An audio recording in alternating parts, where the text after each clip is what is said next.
Good morning, everyone. The time for convening has arrived. The Senate will come to order. At this time, I'll ask all unauthorized personnel to exit the chamber. Recognize the senator from the 28th. Speak to the Journal. Good morning, Mr. President. Welcome back, everyone. Interesting day today. Today is National Hooty Hoo Day. Bet you didn't know that.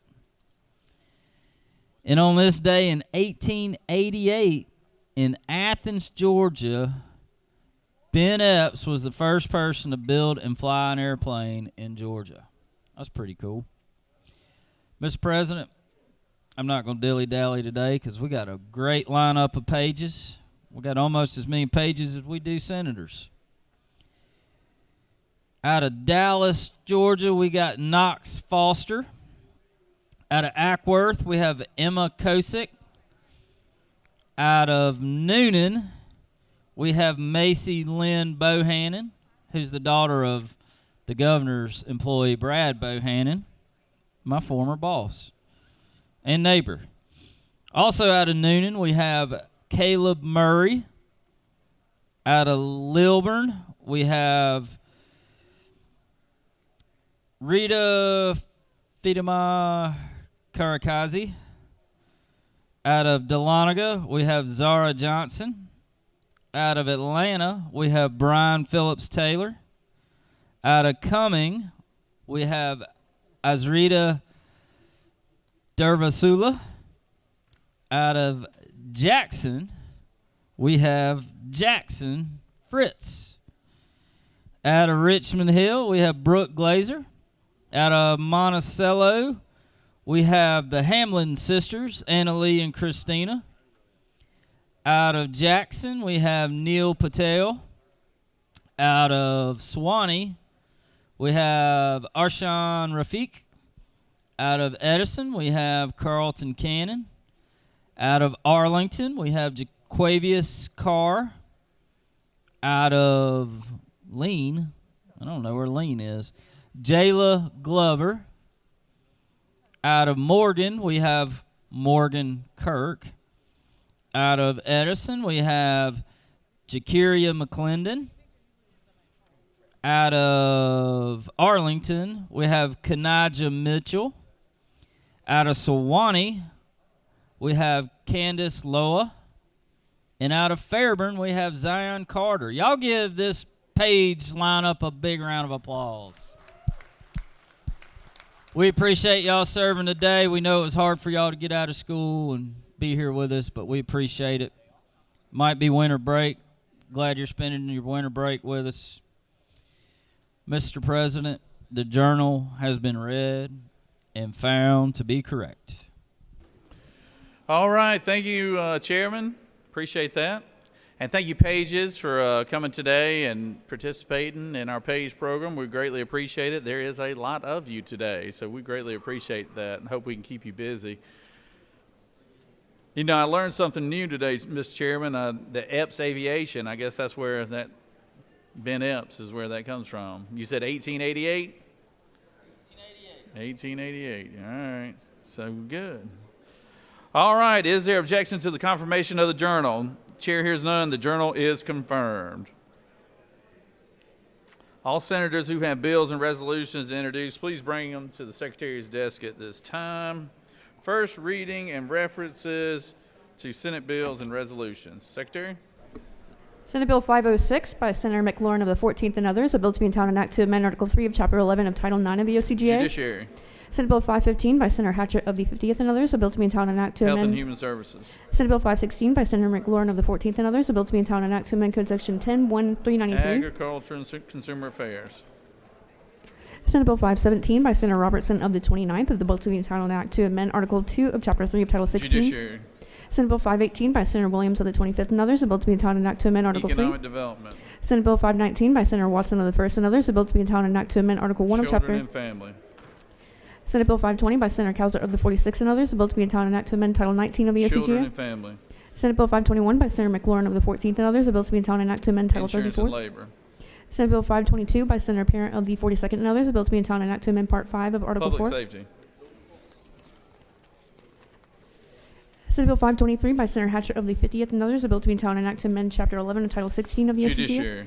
Senate Bill 524 by Senator Ivatarte of the 31st and others, a bill to be entitled an act to amend Title 31 of the Health and OCGA. Human Services. Senate Bill 525 by Senator Gooch of the 51st and others, a bill to be entitled an act to amend Titles 10, 48, and 50. Agriculture. Senate Bill 526 by Senator Hickman of the 4th and others, a bill to be entitled an act to amend Article 7 of Chapter 3 of Title Higher 20. education. Senate Bill 527 by Senator Swalton Parks of the 7th and others, a bill to be entitled an act to amend Code Section 48.83. Finance. Senate Resolution 626 by Senator Halpern of the 39th and others, a resolution honoring. Rules. Senate Resolution 631 by Senator Dolezal of the 27th and others, a resolution honoring the life of Dr. Jim Morrow and dedicating intersection in his memory and for other purposes.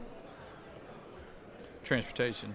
Senate Resolution 632 by Senator Anna Vitarte of the 31st and others, a resolution recognizing the importance of. Education and youth. Senate Resolution 633 by Senator Gooch of the 51st and others, a resolution honoring the lives of Jerry Lee Walker Sr. and Mary Francis. Transportation. Senate Resolution 634 by Senator Summers of the 13th and others, a resolution urging. Rules. That completes the order, Mr. President. First reading and references to House bills and resolutions. House Bill 546 by Representative Jaspers of the 11th and others, a bill to be entitled an act to amend Code Health and Section. Human Services. House Bill 872 by Representative Hawkins of the 27th and others, a bill to be entitled an act to Health and amend. Human Services. House Bill 874 by Representative Hawkins of the 27th and others, a bill to be entitled. Education and youth. House Bill 988 by Representative Thomas of the 21st and others, a bill to be entitled an act to amend Chapter 25. Science and technology. House Bill 1058 by Representative McDonald of the 26th and others, a bill to be entitled an act to amend. Transportation. That completes the order, Mr. President. Secretary will read reports of standing committees. Mr. President, the Senate Committee on Appropriations has had under consideration the following legislation and has instructed me to report the same back to the Senate with the following recommendation that Senate Bill 475 do pass and House Bill 915 do pass by substitute. Respectfully submitted, Senator again of the auxiliary of the 19th District Chairman. Mr. President, the Senate Committee on Assignments has had under consideration the following appointments made by the Governor that require Senate confirmation submitted to the Senate on February 13, 2024, and has instructed me to report the same back to the Senate with the following recommendation that the appointments be confirmed as submitted. Respectfully submitted, Honorable Burt Jones, Chairman. Mr. President, the Senate Committee on Rules has had under consideration the following legislation and has instructed me to report the same back to the Senate with the following recommendation that pursuant to Senate Rule 2-1.10b, the Committee on Rules has referred the following legislation from the general calendar, Senate Bill 293, to the Committee on Rules. Respectfully submitted, Senator again of the 47th District Chairman. That completes the order, Mr. President.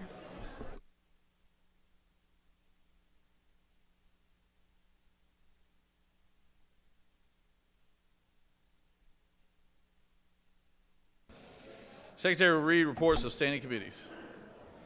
Second reading.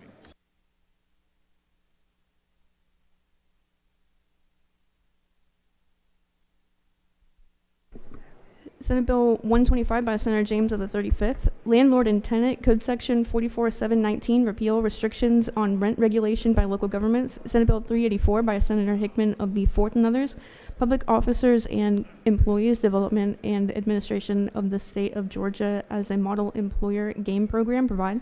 Senate Bill 413 by Senator Robertson of the 29th and others. Elections provisions relating to dates for certain special elections related to sales and use taxes revise. Senate Bill 414 by Senator Kennedy of the 18th and others, Personal Privacy Protection Act, enact. Senate Bill 417 by Senator Albers of 56 and others, reporting of accidents, timing, and documentation of such reports provide. Senate Bill 418 by Senator Williams of the 25th and others, Georgia Peace Officer Standards and Training Council basic and in-service training courses on animal fighting and recognition of animal abuse establish. Senate Bill 433 by Senator Cowser of the 46th and others, Nonprofit corporations enact Donor Intent Protection Act, provide definitions, charitable organizations from violating the terms of charitable contributions prohibit. Senate Bill 450 by Senator Kennedy the 18th and others, courts, property, and wills trust in the administration of estates. Neither Superior Court nor a state court shall have an appellate jurisdiction pursuant to Chapter 3 of Title 5, clarify. Senate Bill 454 by Senator Strickland of the 17th and others, alimony and child support, guidelines for child support award calculations provide. Senate Bill 470 by Senator Settler of the 37th and others, proceeding against intruders, notice of vacancy create. Senate Bill 471 by Senator Williams of the 25th and others, professions and businesses, certain licenses and certificates issued by certain professional licensing boards, change the expiration and renewal dates. Senate Bill 472 by Senator Allers of the 56th and others. Combating Organized Retail Crime Act enact. Senate Bill 483 by Senator Hatchett of the 50th and others. Minors enter into the interstate compact for the placement of children. Definitions, provisions provide. Senate Bill 484 by Senator Estes of the 6th and others. States Employee Benefit Plan cancel. Establish health savings accounts and continually provide for education or salary reductions for such accounts require. Senate Resolution 527 by Senator Payne of the 54th and others. Senate Study Committee on Residents, Mental Health and Housing create. Senate Resolution 570 by Senator Robertson of the 29th and others. Senate supporting safety and welfare of all individuals in Department of Corrections Facilities Study Committee create. That completes the order, Mr. President.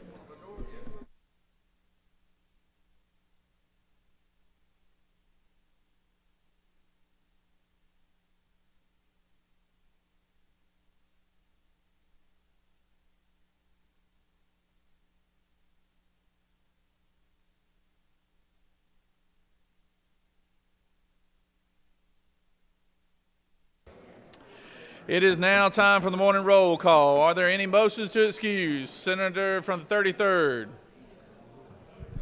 Thank you, Mr. President, and good morning, y'all. I ask for unanimous consent to excuse the senators from the 5th and the 38th and 41st for business outside the Capitol, sir. Without objection, senators from the 5th, the 38th, and 41st are excused. Any other motions to excuse? Secretary will call the roll. Senators, please signify. Recognize the senator from the 2nd. They just already excused them, so you weren't late, Senator. You weren't late. Secretary will recognize Senator from 33rd again.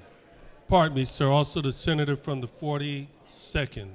42nd. Yes, sir. All right. Without objection, the senator from the 42nd is excused. Any other motions to excuse? Secretary will call the rolls. All senators, please signify your presence by voting the yea switch. Secretary, unlock the machine.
It is now time for the morning devotion. All senators, please take your seats and cease all conversations. I would ask the doorkeepers to secure the chamber at this time. I'd like to call on the Dean of the Senate, Senator from the 15th from good old Columbus, Georgia, to introduce our pastor today and lead us in our Pledge of Allegiance. Senator? Thank you, Mr. President. Will you rise? Let's pledge to the flag, please. I pledge allegiance to the flag.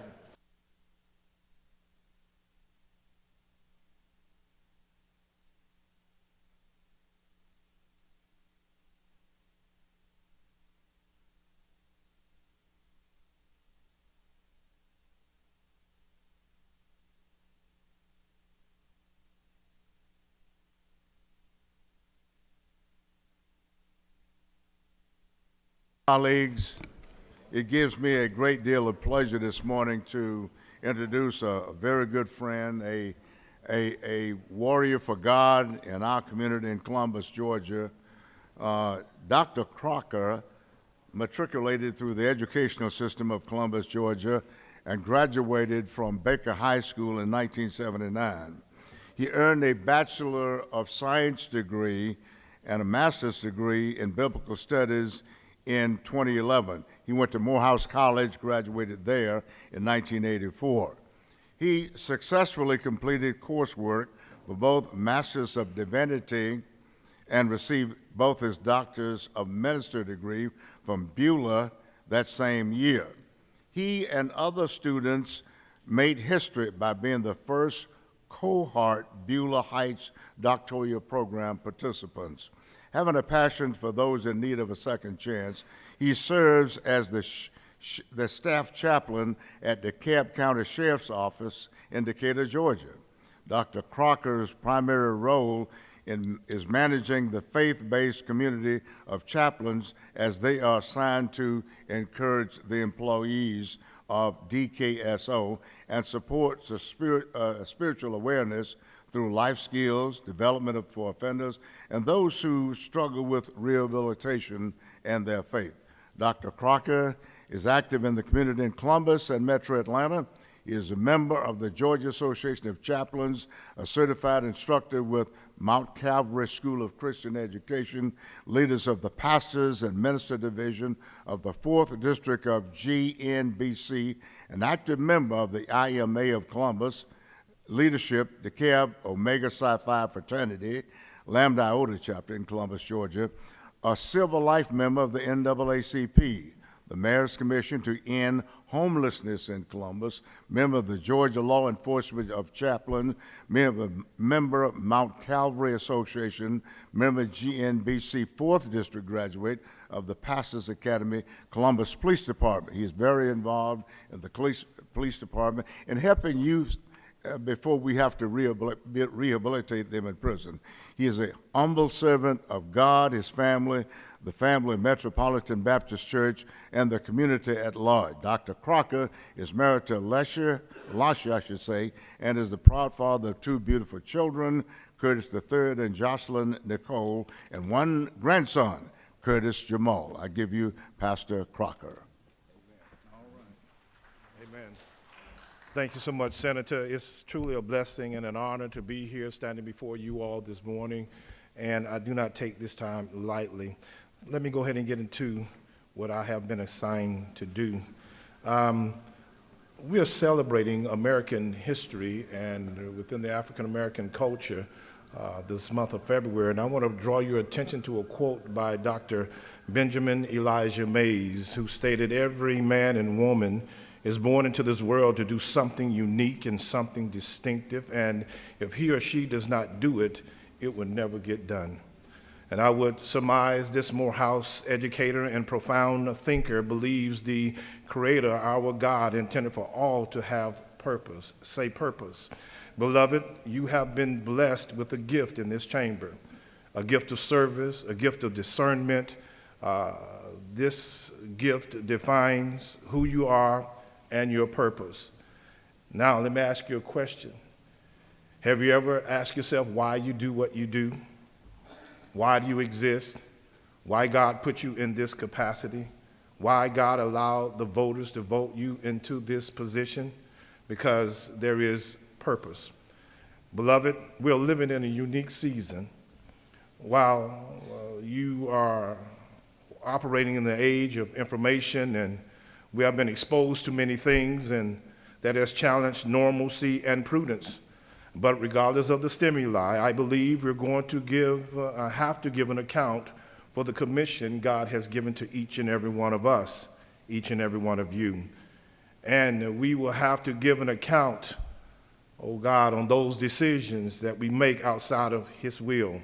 And I pray we are willed back into the will of our God. So I would challenge you on the above question of existence. As Jesus stated, "Verily I say unto you, inasmuch as you did it for the least of these, my brothers and sisters, you did it for me."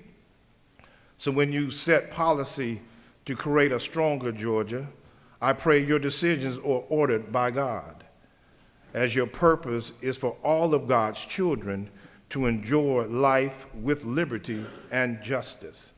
There's a story in the Bible, in the Holy Writ, which I refer to quite often, which refers to a murder, a case. And God solved that case in the first 48. But nevertheless, this murderer, someone by the name of Cain, in the most arrogant of ways stated, "Am I my brother's keeper?" Am I my brother's keeper? You see, my brothers nowadays, they come in what, many shapes and forms and different colors with different mindsets. We may not agree with our brothers and sisters today, but they are still God's children. The question I have for you this morning is, are you brothers, and are you your brother's keeper, your sister's keeper? You see, it appears this world has adopted this sentiment as humanity has reduced responsibility for life with the void of purpose. The Declaration of Independence quotes, and we all know this, we hold these truths to be what? Self-evident, that all men are created equal, that they are endowed by their Creator with a certain unalienable rights, that among these are what? Life, liberty, and the pursuit of happiness. See, I would suggest to all of us that we be honest with ourselves and rethink our purpose and what God has created inside of each and every one of you. Oh God, it is my prayer that our unalienable rights provide a standard by which positive rights and positive law can be judged to become a fair Georgia. It is my prayer we get past our differences in health care to ensure a healthier Georgia for our seniors and the sick. It is my prayer that we recognize that we all bleed the same color of blood and that we are an equal Georgia. It is my prayer we refocus on education to move from the center of the batch to the top of the batch so that we can become a more competitive Georgia. It is my prayer we find ways and means to strengthen our police and sheriff departments to reduce crime to make Georgia safer. It is my prayer that we find purpose and working together to build a stronger Georgia. So as I pray for each and every one of you today, I want to remind you of the purpose that God has given to you. Rene Descartes, a very known philosopher, stated, "I think, therefore I am," which means that you have the God-given gift of being able to reason and to think. And because you are a thinker for the state of Georgia, it is my prayer that God is pleased with everything that you do. So I'm here to encourage you and to say to each and every one of you, may God bless you and may God keep you. Can we pray? Eternal God, our Father, we are so thankful for what you have done for us and how you have allowed us to be in this moment. But God, as we are all thinkers and you have blessed us, Lord God, with the gift of reasoning, let us be able to come and reason together. In the name of Jesus, I pray that, God, you give them the strength and the courage to do what they have been called to do, that we have been called to do, that we can walk together and do the things, Lord God, that you have ordained. So, Father, I'm asking you right now to bless everyone under the sound of my voice. I'm asking you right now, God, to encourage us to do the right thing for the least of these. God, I'm asking you right now to, God, increase our purpose, to increase our service so that we can understand why and know why we truly exist. So, Heavenly Father, as I close this moment, I just simply want to say thank you, God, for this opportunity. Thank you, Lord God, to be able to come in and, God, to share your grace and your mercy with everyone else. God, we love you and we thank you. And I pray this simple prayer in the name of the one who came and the one who died and the one who shall come again. I pray this simple prayer in Jesus' name. And if you're in agreement with this prayer, let all of God's children say amen. Amen. Thank you so much. Thank you, Pastor.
If I could have everyone's attention real quick, if I could have all senators' attention real quick, preferably if you find your seats and sit at your seats, it'd be wonderful.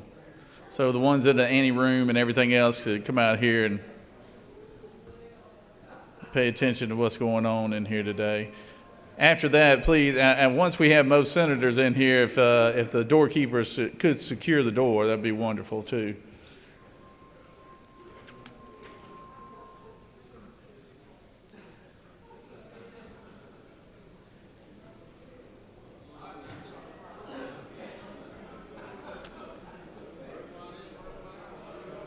I know. I just wanted to bring it to everyone's attention. Unfortunately, last night we had another tragedy in the ranks of our state trooper family. A young man named Chase Redner lost his life last night in a tragic accident. The young man was on the side of the road helping out with a vehicle that I don't know the exact situation of the vehicle, but I just know he and another trooper were assisting a vehicle on the side of the interstate, and they were struck by an oncoming car, and it killed Trooper Redner instantly. So if we could please stand and have a moment of silence for Trooper, and our prayers are with his family and friends and everyone who was able to know him.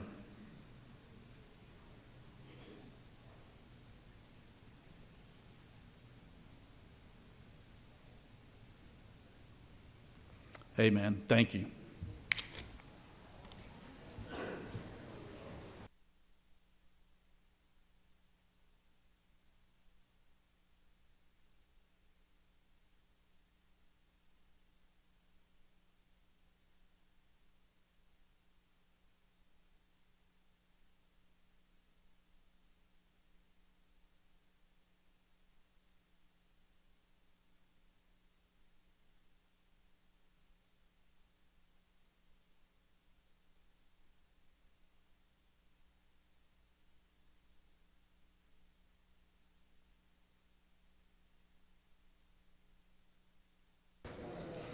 We always like to recognize our doctors of the day, and it's my pleasure to recognize the senator from the 7th who introduced our doctor of the day. Senator? Thank you, Mr. President. I have the privilege of introducing the doctor of the day, Dr. Indra Krishnan, who is also from Duluth, where I'm from. He's a gastroenterologist from Lawrenceville and holds a dual faculty position as an adjunct professor of medicine at Emory University of Medicine, and PCOM, the Philadelphia College of Osteopathic Medicine, Georgia campus. He received the gubernatorial appointment to the Georgia Board of Healthcare Workforce, which attends the rural healthcare of Georgia, and he continues to serve on the board. He has served as president of Georgia Gastroenterological and Endoscopic Society and Georgia Association of Physicians of Indian Heritage. Dr. Indra Krishnan has a special passion in the prevention of colorectal cancer. Just last week, Governor Brian Kemp signed off a proclamation declaring the upcoming month of March as the Colorectal Cancer Awareness Month in Georgia.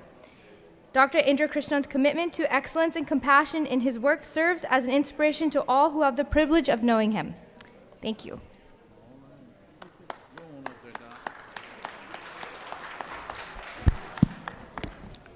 Thank you. Good morning, ladies and gentlemen. Thank you for your service to our great state and the nation. And thank you for allowing me to serve you today. Thank you. Let me start with passing my condolence to one of your colleagues, Senator Sheikh Rahman. One of his family members passed away this weekend. Our deepest sympathies to him and his family on behalf of the physician community. So last year, I spoke briefly about the importance of physical health and how to maintain a good physical health. This time, I'll spend a few minutes on how to maintain mental health. Be happy. How to be happy. So you may think that being happy is all in the mind. It's true, but there's a scientific basis for this. So let me share some thoughts on it. There are what you call happy hormones in your body, in your brain. These are neurotransmitters or chemicals in your brain which control how you feel in terms of happiness, how joyful you are. There are 4 hormones that I know of right now: dopamine, endorphins, serotonin, and oxytocin. They regulate your happiness depending on how's your lifestyle, how stressful you are, and your personality. So if you can boost those hormones in your body, in your brain, you may feel happy. So let me share some secrets. First, dopamine. Dopamine is all about rewarding you. So think of some task, small task, not like building a house, long-term, small task, and achieve it by end of the day. It's like cleaning your garage, or painting your basement, or just take your car for a car wash since you haven't washed it since last election. Or be friendly with your neighbors, or your friends, or even strangers.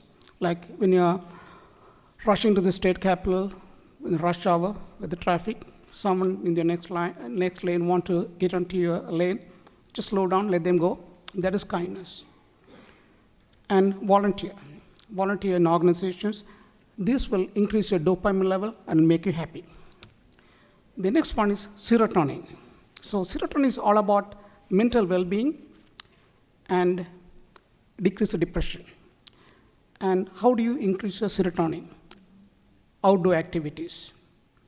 So go for hiking in the mountains, or go to beach, or just take a walk in the sunshine.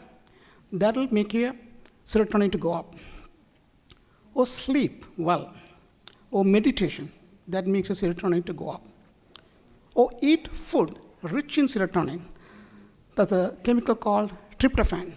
You take the food or eat food rich in tryptophan. Egg, chicken, fish, peanuts. Your office have peanuts, right? Give peanuts to your people who are visiting your office. Let them eat peanuts. Let them get their serotonin go up. Let them be happy. Let them go home and vote for you in this coming November election. Okay? And the third one is endorphins. Endorphins is all about pain and stress level. You do exercise all the time to make your physical fitness, but endorphins go up when you do the physical exercise, gym, running, or treadmill, whatever it is. So it's not only your physical fitness, but also mental fitness. Then laugh. Laughing will make your endorphin goes up. Big belly laugh. Watch stand-up comedies or comedy movies, or share your jokes with your friends. Big time belly laugh, your endorphin goes up. And dark chocolates, they make your endorphin goes up. But don't eat too much if you're diabetic. The last one is oxytocin. This is we call love hormone, all about touch. So touching your pet, your dog or cats, or babies, play with the babies. Hold the hands, fathers, hug. These all will make your oxytocin go up. So we don't touch nowadays. What we touch is, this is what we touch all the time. Some of you are touching right now. That is not a real touch, a skin touch. That will help you. So all these acts I'm talking about will make your hormones to go up and make you happy. But there's one secret there, not one time, you got to do it repeatedly. Repetition is important. The brain is trained very well when there's repetition. The nerve connections, the circuit work very well when you keep on repeating the same thing. So pick a bunch of happy lifestyle acts I told you, keep on doing. It is your choice. Some of you may feel down more than up most of the time. It's your personality, but you can change it, your choice. If you keep on doing it on a regular basis, you can make your life happy and enjoyable and make the others around you also happy too. Thank you very much. Again, God bless you. Good job.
Be happy, Senator from the 25th. Smile a little bit. I think there's a song about that, isn't it? Don't worry, be happy. All right, we've got several special guests here today, and it's our honor to have him here. Secretary, read the caption. Senate Resolution 497 by Senator Albers of the 56 and others. A resolution recognizing and commending Rear Admiral Casey W. Cohn, U.S. Navy, retired, and for other purposes. Whereas in the community he serves on the Board of Veterans Moving Forward, and as a member of Mission Readiness, now therefore be it resolved by the Senate that the members of this body recognize and commend Rear Admiral Casey W. Cohn, U.S. Navy retired, and thank him for his effective, unselfish, and dedicated public service to the state of Georgia and this nation. That completes the order, Mr. President. Is there objection to the adoption of resolution? Chair hears none, and the resolution is adopted. Recognize the senator from the 56 to speak to the gentleman up here on the stage behind me. Senator?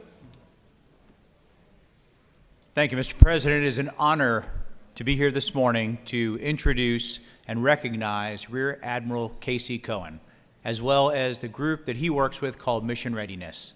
When we met last year, Admiral Cohn explained his extraordinary career serving all the way up to a flag officer in the United States Navy. And if that wasn't enough for his incredible service, now he works with Mission Readiness, and some of the gentlemen behind me who he will introduce. This organization, both in the federal and state and local level, is making impactful change to our community. And with that in mind, I think there's no greater honor than for us to recognize the efforts of those who have so valiantly served us in our armed forces. Admiral Cohn? Thank you, Senator Albers, and thank you for making the proclamation for mission readiness possible this morning. With me are Major General Alan Elliott and Major General David Bockel. We have all been part of mission readiness for quite a while. The calling card for mission readiness is this. Today, 77% of our nation's young adults aged 17 to 24 cannot qualify to wear the uniform of their country. That's a sobering statistic. When I began with mission readiness, it used to be 73%. We're moving in the wrong direction. This is largely because of poor education, health issues, which today read that largely obesity, or criminal record and drug abuse, or combination of all of that. Unfortunately, if you can't qualify to serve the country, you also can't qualify for many of our country's better paying jobs. Mission readiness has an aim of ensuring that when our children leave high school, they are prepared to be productive citizens. We focus most of our attention on the birth through 5 early years, the formative years that are so important to get kids started in the right direction. Georgia's made a lot of progress on quality pre-K. As a grandfather that watched 2 grandchildren in Woodstock go through a quality pre-K, I can attest to what that has done for them as they moved on into formal education. Unfortunately, many, many Georgia families can't afford the $13,000 a year that costs. Senator Albers' Workforce Committee is working on child care issues that are so important because, again, unfortunately, where there are 2 parents, we are nonetheless a 2-wage earner society today. And so child care that is almost as expensive as quality pre-K is becoming more and more important every day. So thank you to all of you in the Senate for what you do for Georgia's children, because our economy, our nation, and frankly our national security depend on it.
All right. Thank you, Senator from the 56, for those guests.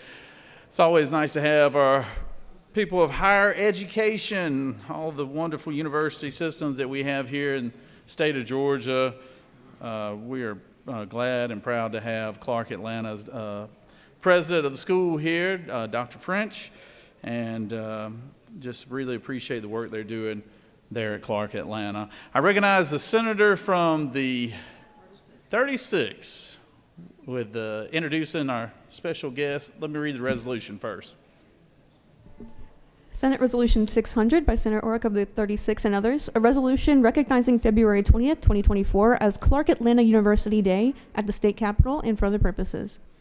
Whereas Clark Atlanta University was established in 1988, whereas the university's 4 schools offer 40 academic programs to 3,920 students annually, and Clark Atlanta University's economic impact to the state of Georgia boasts $541 million in combined gross sales. Now, therefore, be it resolved by the Senate that the members of this body recognize and commend Clark Atlanta University, Dr. George T. French, Jr., its students, faculty, staff, alumni, colleagues, and friends for their many years of dedicated service to the higher education of Georgia state citizens. That completes the order, Mr. President. Is there objection to the adoption of the resolution? Chair hears none, and the resolution is adopted.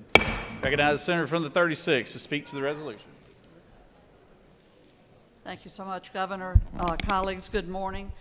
It is indeed Education Day here at the Capitol in many ways, and I'm so pleased to honor the Clark Atlanta University Day here at the state capitol. And we'll be hearing from the president of that esteemed historically black college, a major contributor in our city and state and in the nation to advancing educational opportunities and providing the very special environment of an HBCU for countless students over countless years. I'm going to bring forward the president of this wonderful organization, of the Clark Atlanta University. Dr. George T. French, Jr. is with us along with other senior staff. And I will say, as I introduce him, that we in the Senate are continuing to bear down and emphasize the work and the role, the very special role played by HBCUs. We have a number of them in our state, and Clark Atlanta University certainly is a bright star. Stay tuned for further HBCU initiatives from our body. Dr. George T. French, Jr. is the president of Clark Atlanta University. He's a nationally recognized leader in higher education and educational policy. Dr. French has served 3 secretaries of education on the federal level and has been appointed by the U.S. Congress to contribute to important discussions on access to affordable post-secondary education. He's the longest serving HBCU president, with more than 12 years in this leadership role here as president. And since assuming this role as president at Clark Atlanta University, Dr. French has managed a dedicated team of faculty and staff, a substantial budget, and has generated over $300 million to this estimable institution of higher education. He's overseen the development of a 5-year strategic plan, implemented campus-wide improvements, and established historic partnerships with global and industry leaders, including Apple, Google, Microsoft, Cisco, and the Georgia Film Academy. So please help me in welcoming and hearing remarks from Clark AU President George T. French, Jr. Dr. French.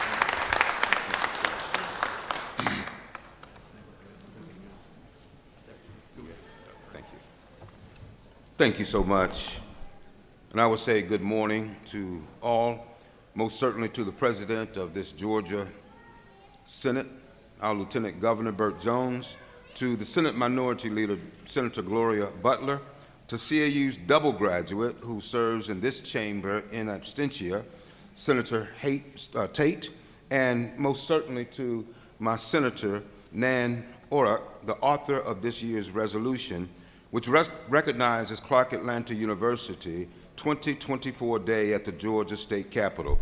I greet you to this fine and august body today and what an honor and a privilege it is to be here with you. I stand before you as the 5th president of Clark Atlanta University, an institution with over 4,100 students, an institution which actually was founded in 1865. Just after Appomattox Courthouse in April, we were established in September. On behalf of our Board of Trustees, our alumni, the students, faculty, and staff, we thank you for taking time to honor our institution today. And I would be remiss if I did not recognize those who served our country, and thank you for those who represented mission readiness today. Very quickly, I want to leave you with 3 thoughts as far as the status of Clark Atlanta University. 3 points of pride. First of all, the Clark Atlanta University School of Education is ranked number 3 amongst all HBCUs, which are there 107 in this nation. We are ranked number 3 in the state of Georgia for our School of Education amongst all colleges. Secondly, our Master of Business Administration program has the 3rd highest ranking amongst all HBCUs in the nation, and the 1st among HBCUs in the state of Georgia, and the 4th amongst all universities in the state of Georgia. Finally, our point of pride. The Whitney M. Young School of Social Work is the oldest school of social work in the state of Georgia. Our School of Social Work is ranked number 51 in the nation and number 2 in the state of Georgia. There's much to be proud of. I thank you for your support, Senators of Clark Atlanta University and all of the historically black colleges within this great state. Mr. Lieutenant Governor, thank you for this opportunity. Indeed, it is a great day in the state of Georgia. Thank you so much.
All right, we've got a very special guest here today. We've got our Teacher of the Year here today, Miss Christy Todd here, our Public Educator of the Year, and she's a finalist, I understand, for National Teacher of the Year. So yeah, give her a round of applause. That's something to say. She teaches in the Fayette County school system and has been doing it for 15 years now, so we're glad to have her here. Secretary, read the resolution, please. Senate Resolution 547 by Senator Orrick of the 36th and others. A resolution commending Christy Todd, the 2024 Georgia Teacher of the Year, and for other purposes. Whereas Christy Todd is a highly praised music technology teacher at Rising Star Middle School, has earned distinction for teaching excellence, and has been honored as the 2024 Georgia Teacher of the Year. Now, therefore, be it resolved by the Senate that the members of this body commend Christy Todd, the 2024 Georgia Teacher of the Year, and express their most sincere best wishes for continued success. That completes the order, Mr. President. Is there objection to the adoption of the resolution? Chair hears none, and resolution is adopted. Recognize the senator again from the 36th to speak to the resolution. Thank you, Governor. As I said, today is an education day here at the state capitol and in the Georgia Senate. Christy Todd, the 2024 Georgia Teacher of the Year, is just an incredibly talented, dedicated public servant delivering wonderful education to the students in her care at Rising Star Middle School. She was raised in Coweta County. She lives in Griffin. She teaches in Fayette County. She's a Georgia girl through and through. And we're rooting for her to be very competitive in the race for the National Teacher of the Year competition. I met Christy Todd very recently. I met her at a wonderful forum by the Partnership for Excellence in Education.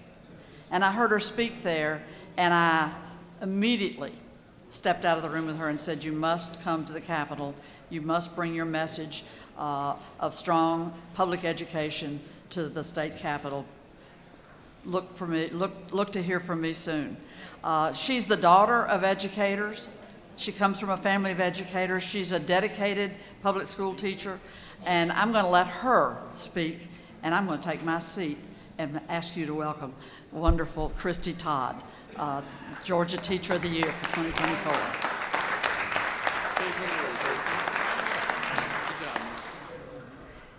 Thank you to the Senate and to Senator Orrick for this honor, which I proudly accept on behalf of the over 123,000 hardworking public school teachers we have in the great state of Georgia.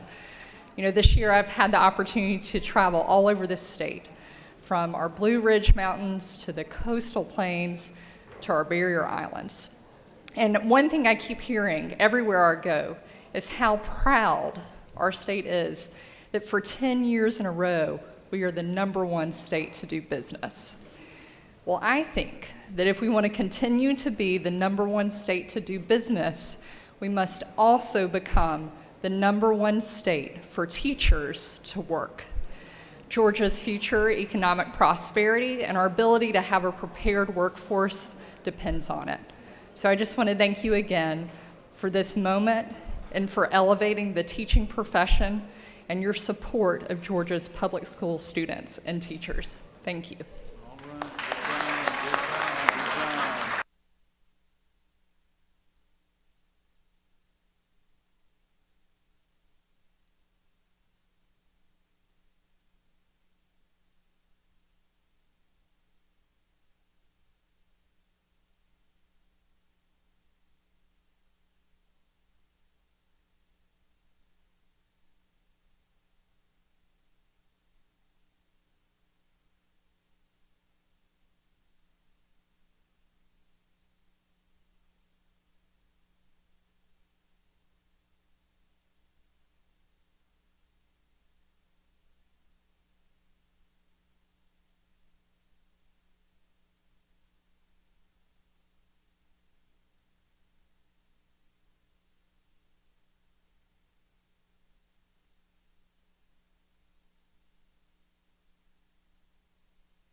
All right, we've got another special group of ladies here behind me, and I know our senator from the 9th is proud to have them here. We're proud to have them here as well. So, Secretary, read the caption. Senate Resolution 637 by Senator Merritt of the 9th and others. A resolution commending and recognizing the Partnership Against Domestic Violence and its CEO, Katha Blackwell, and for other purposes. Whereas the Partnership Against Domestic Violence began with one bed and one phone in 1975 in Atlanta and has since grown to become the largest provider of domestic violence services in Georgia. Now therefore be it resolved by the Senate that the members of this body commend the Partnership Against Domestic Violence and its CEO, Katha Blackwell, for their dedicated efforts in prevention, intervention, and eradication of domestic violence. That completes the order, Mr. President. All right. Is there objection to the adoption of the resolution? Chair hears none, and the resolution is adopted. Recognize the senator from the 9th to speak to the resolution. Thank you, Mr. President. Good morning.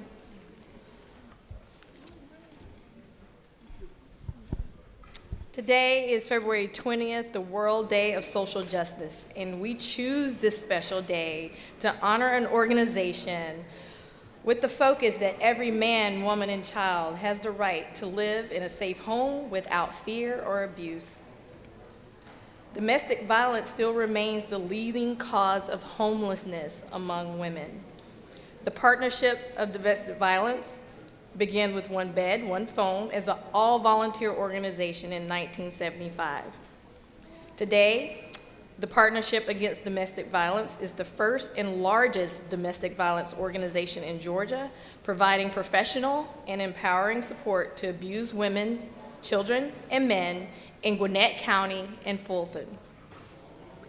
They help over 10,000 men, women, and children annually to restore their power and self-sufficiency as they recover from the effects of domestic violence. In 2022 alone, they provided emergency shelter, counseling, and legal advocacy to over 12,000 survivors. None of this would be possible without their fearless leadership that continues to fight domestic violence and through outreach initiatives. That leader I am proud to recognize is Katha Blackwell, their CEO. Katha Blackwell is the CEO of the Partnership Against Domestic Violence, and she knew at a young age that domestic violence was wrong. After years of seeing women in her family go through abusive relationships, Katha decided to make it her goal to help women and become a licensed social worker.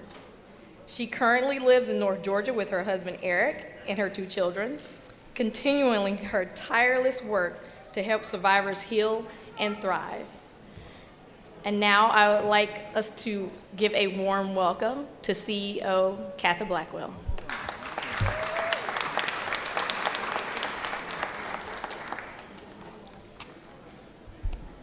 Thank you.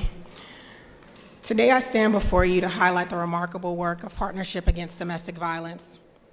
For nearly 50 years, PADV has been a beacon of hope for survivors of domestic violence, serving over 10,000 individuals each year. Our mission is to end the crime of domestic violence and empower its survivors. That's a bold mission to have, the boldness to say that we're going to end something. So everything that we do, every grant that we pursue, every program that we implement focuses in on our mission. The services provided by PADV is both comprehensive and vital, from our 24/7 crisis line and our emergency shelters in Gwinnett and Fulton County to our 4 housing programs and legal advocacy services. PADV leaves no stone unturned in our commitment to supporting survivors and breaking the cycle of domestic violence. Our impact extends beyond crisis intervention through initiatives like Teen Dating Violence Awareness and the Healthy Friendships After School program that we just implemented over this past year.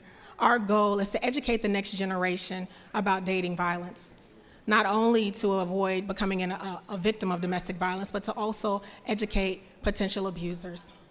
At PADV, we understand the real changes require proactive efforts. We recognize that domestic violence often festers in environments lacking understanding and communication. That's why we're dedicated not only to supporting survivors, but to educate our communities on healthy relationships and conflict resolution. As we receive this resolution today, we are profoundly grateful.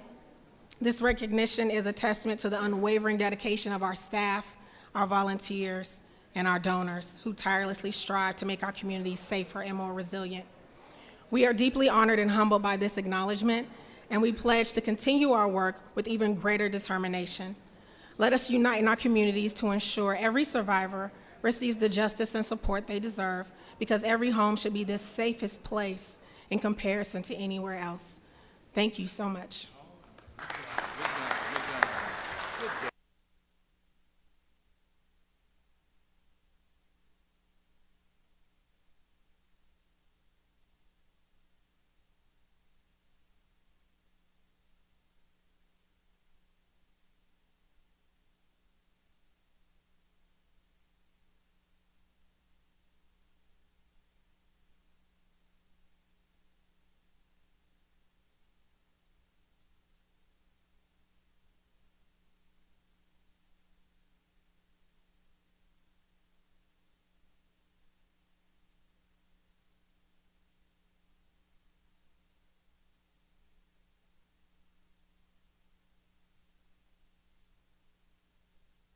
Are there any unanimous consents? Hearing none. We're now on to points of personal privilege, and I recognize the senator from the 20th.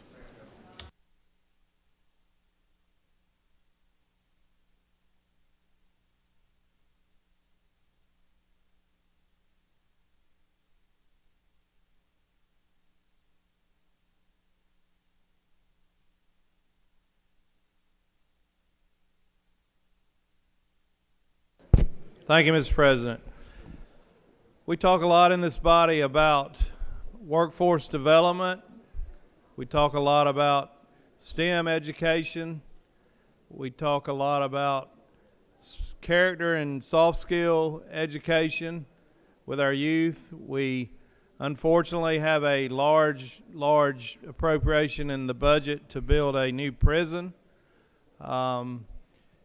And I'm here to tell you today, I'm here to talk about something very positive, a group that is addressing all of these issues, in my opinion, and that's the Georgia FFA Association.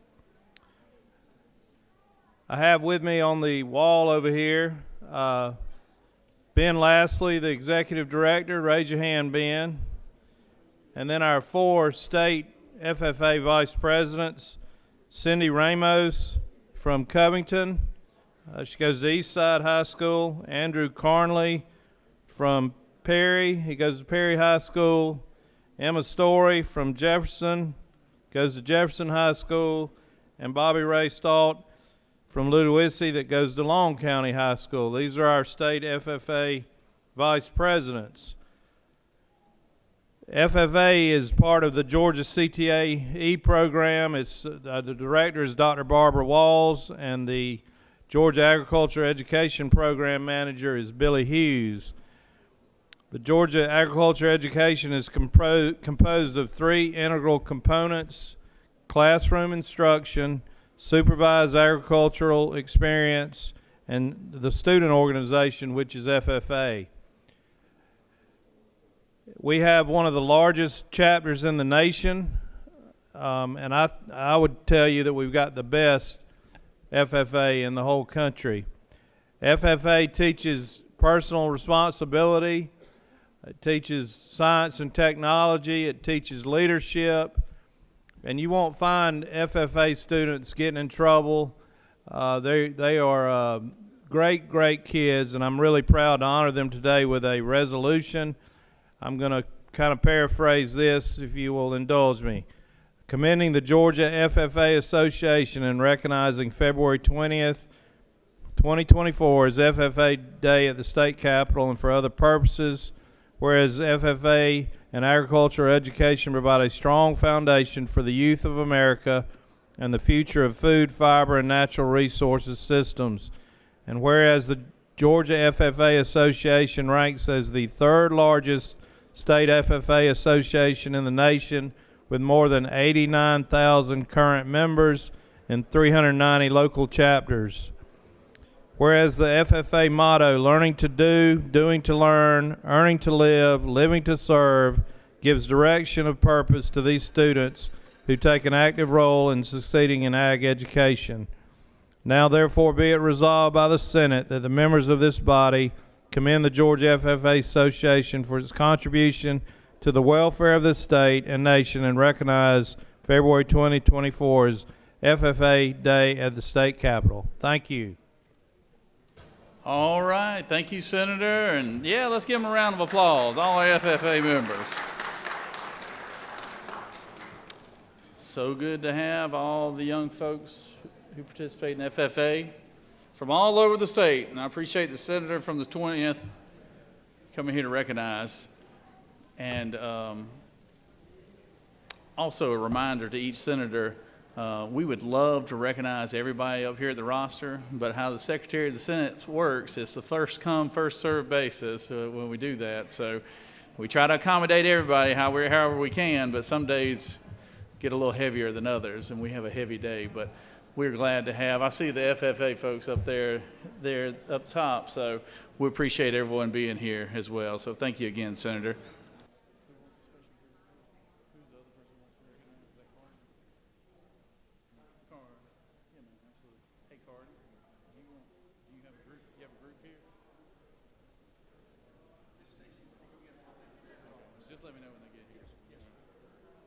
I recognize the senator from the 44th for a point of personal privilege.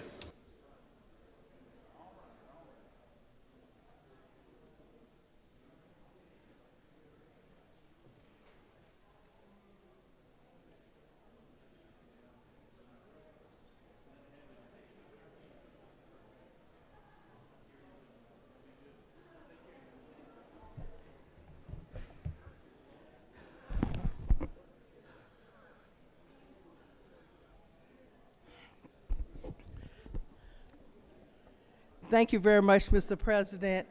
Colleagues, I am just delighted to recognize Clayton State University.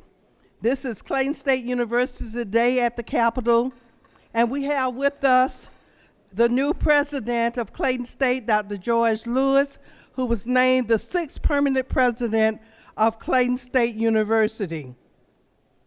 Clayton State in 2022 was ranked by James Magazine as number 3 best value in Georgia. Also in 2022, Clayton State began offering a Master's of Science in Data Science and a Master of Science in Cyber Technology. Clayton State University had an economic output impact in fiscal year 2022 of more than $307 million. Clayton State, 92% of Clayton State University students are from the state of Georgia. We are just so honored to have Clayton State University here today, its students and the president.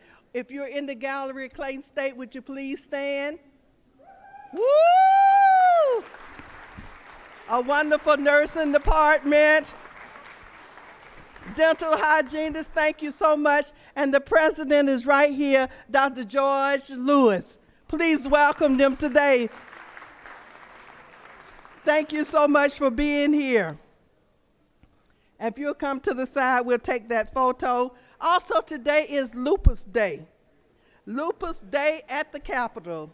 The Georgia chapter of Lupus Foundation of America will host Lupus Day today. Let me just say to you that lupus is an acute and chronic lifelong autoimmune disease in which the immune system is unbalanced, causing inflammation and tissue damage to virtually every organ in the body.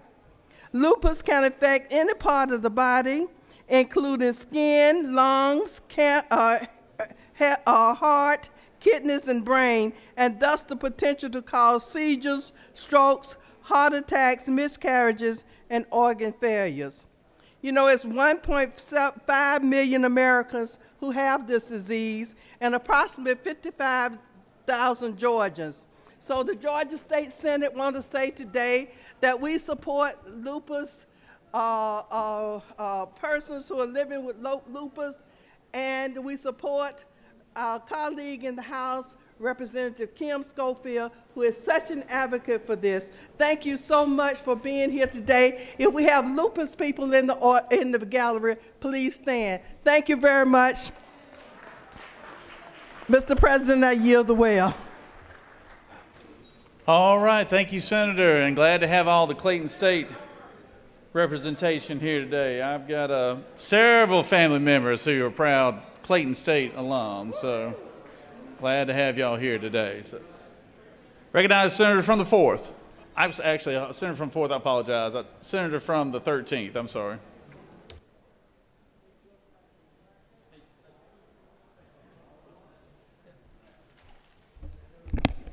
Thank you, Mr. President. Good morning, colleagues. Today I'm here to recognize Hearing Day, one of the censuses that if you have good hearing, most of it take it for granted. But I can assure you there's probably not a person in this room that I know I get my hearing checked every year when I have my physical for my flight, my pilot's license, and I've watched my hearing steadily decline on the high side, losing the high-pitched hearing. And there's probably some hearing people in the audience here today. The hearing specialist people that are here with us today are extreme professionals who work to maintain and help people with quality of life when you can't hear very well. I think everybody knows what I'm talking about when you can't hear sounds exactly like you're supposed to, hear a television show, or hear people talking when you're in a crowd. There's 235 some odd, or maybe I'm wrong, it's 200 specialists in Georgia that work every day to help people with their hearing losses. And hearing loss affects everyone. If you have loud noises on a constant loud noise, when I was young, I used to do a lot of shooting, and we didn't wear ear protection, so I know I'll pay for it as I age, as we go down the road. Wear ear protection when you got loud noises going on around you for a sustained time. Today, I want to recognize some folks in the gallery, on the side here with us today over here.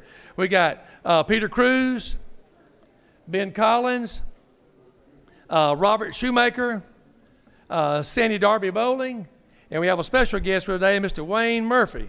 Mr. Wayne Murphy has spent 41 years as a hearing specialist. He is SEA compliant, he is board certified, and he is OSHA certified. So if you hear something, you have to say, huh, what'd you say? Can you repeat that? You might need to go see Mr. Wayne Murphy and get your hearing checked. Thank you for what you do, guys. Thank you. I have a resolution for him today. I won't take time to read it, but I want to present it to you, and I want all of you to make the hearing specialists and the people that take care of our hearing welcome. Thank you, colleagues. Mr. President, I yield the well. All right. Thank you, Senator. Thank you, Senator. I recognize the Senator from the 4th.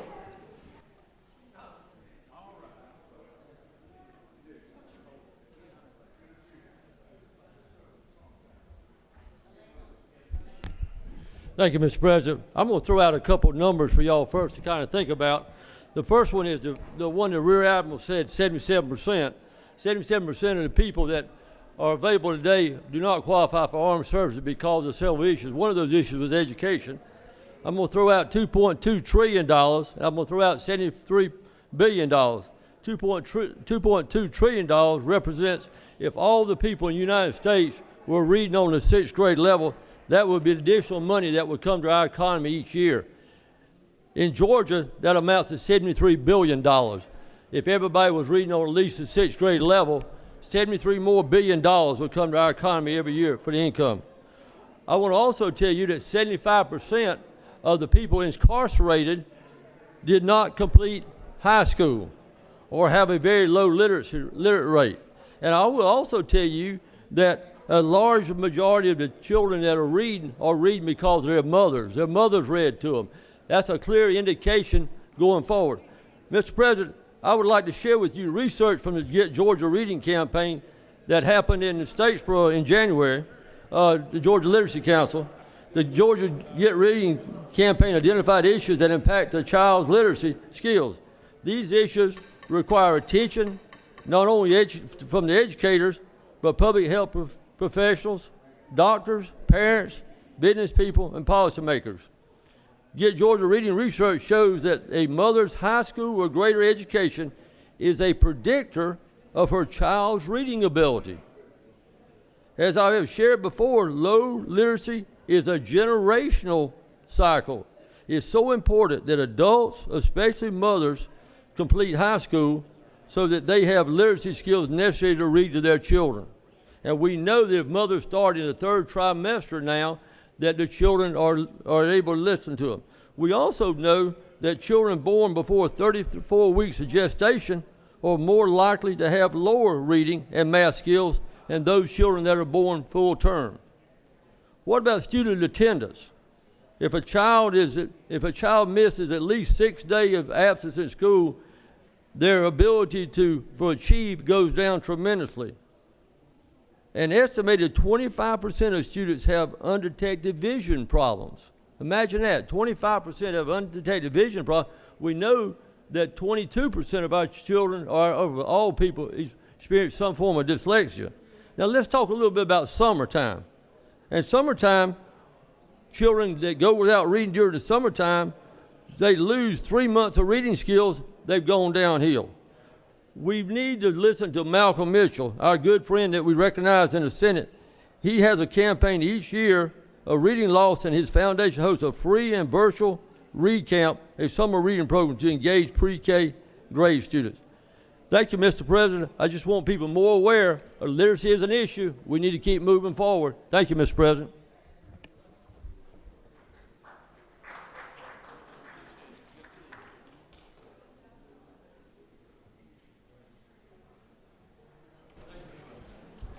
Thank you, Senator, and thank you for all the good work you're doing on the literacy front. Recognize Senator from the 43rd.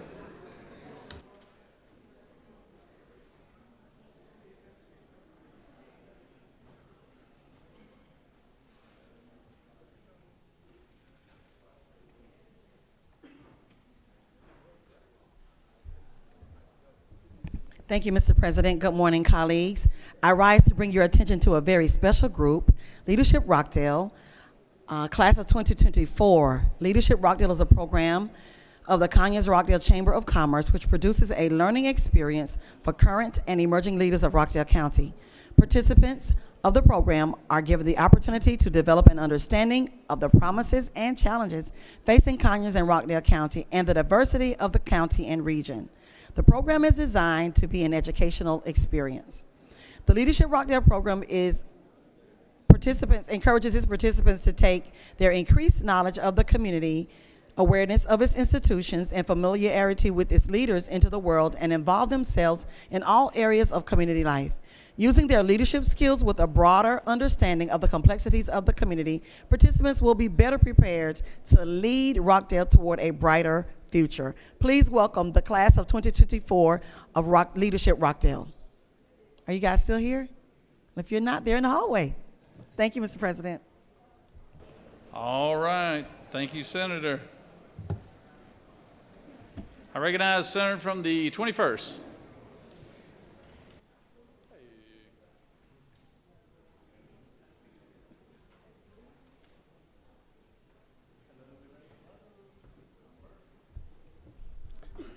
Thank you, Mr. President. Senators, I came before you a couple weeks ago to discuss Fulton County District Attorney Fani Willis and Special Prosecutor Nathan Wade and their romantic relationship. At the time, I called the case against President Trump and the 18 other defendants prosecution for personal profit. Folks, after watching the hearings that unfolded last week, it has become abundantly clear that this case is prosecution for personal profit. One of the things I keep hearing about is conflict of interest. So I decided to pull out my Webster dictionary and look at what conflict of interest means. And I'm going to read you the definition. A conflict of interest refers to ethical problems that may arise between parties with a pre-existing relationship. He or she may not join with a client in business without making full disclosure of his or her potential conflicts, and he and she must avoid commingling funds. Does that definition sound familiar, folks? There was no disclosure that Ms. Willis and Mr. Wade were involved in a romantic relationship. Ms. Willis' longtime friend stated the romantic relationship started in 2019, making it a pre-existing relationship, and there was definitely commingling of funds. Ms. Willis even testified that she gave Mr. Wade a G when he needed money. She also testified that she kept several thousands of dollars at her home where she laid her head. Now, I'm not sure why Mr. Wade would need money from Ms. Willis when he has billed the district attorney's office $728,000 to date. This amount of money for an attorney who has never prosecuted a felony case, much less a RICO case against a former president of the United States. He would never have been hired but for their personal romantic relationship. Qualifications were not considered in this hire. I also decided to look up the definition of poor judgment, and let me read that to you. That a person has poor judgment means that this person made a poor decision after considering the information and context available. Poor judgment refers to the inability to make appropriate decisions. It is obvious Ms. Willis used poor judgment. One, she hired an attorney that was not qualified for the biggest case she has ever prosecuted. Two, she obviously was blind to invoices. Mr. Wade billed 24 hours in one day and she approved the invoice. Also, she was on record in the AJC article saying her office was not in contact with the White House or the Justice Department, and yet Ms. Willis approved invoices that Mr. Wade submitted from his trips to Washington, D.C. and meeting with White House counsel. Also, during this trial that was so important to democracy and the public, Ms. Willis and Mr. Wade were able to find time to go on 7 different vacations. 7 different vacations. My final definition I looked up was optics. Optics in the political context is the way in which an event or course of action is perceived by the public. The optics of this prosecution for personal profit is not being perceived well by the general public. You ask why? Because of the conflict of interest, the money involved, the vacations, the coordination with the White House, speaking in the pulpit of a church and making this about race. And just an overall poor judgment has led the public to ask, what is going on here? Mr. President, I close with this. There are 2 sayings in politics, but 2 that really apply here are as follows. 1, follow the money. 2, perception is reality. Ms. Willis, save you, Mr. Wade, and the taxpayers of Georgia any more embarrassment and step down from this case. Ms. Willis, the perception in this case has become reality. Mr. President, I yield the well.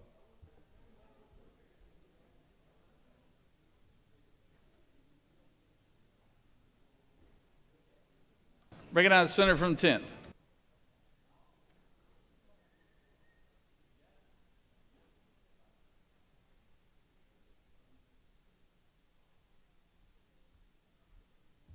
Thank you, Mr. President. I rise today along with my colleagues from the 17th and the 25th to recognize Leadership Henry. They were up in the gallery. If there's any members from Leadership Henry that are still around or out there in the hallways, please know that you are appreciated and you have been recognized today. So please join me in giving them a round of applause.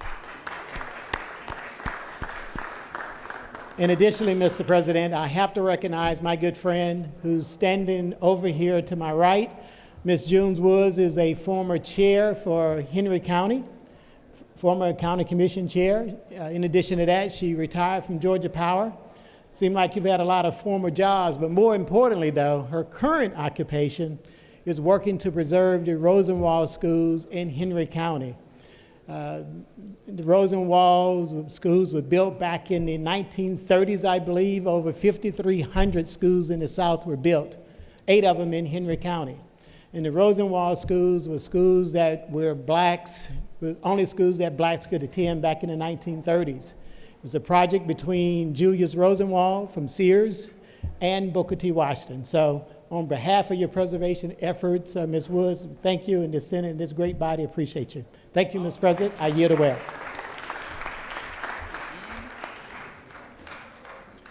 June, it's good to see you. Former chair lady of Henry County. That's my neighbor right there. So I've had to call her many a times for some favors in Henry County, you know. So good to have her here. All right, recognize the senator from the 16th.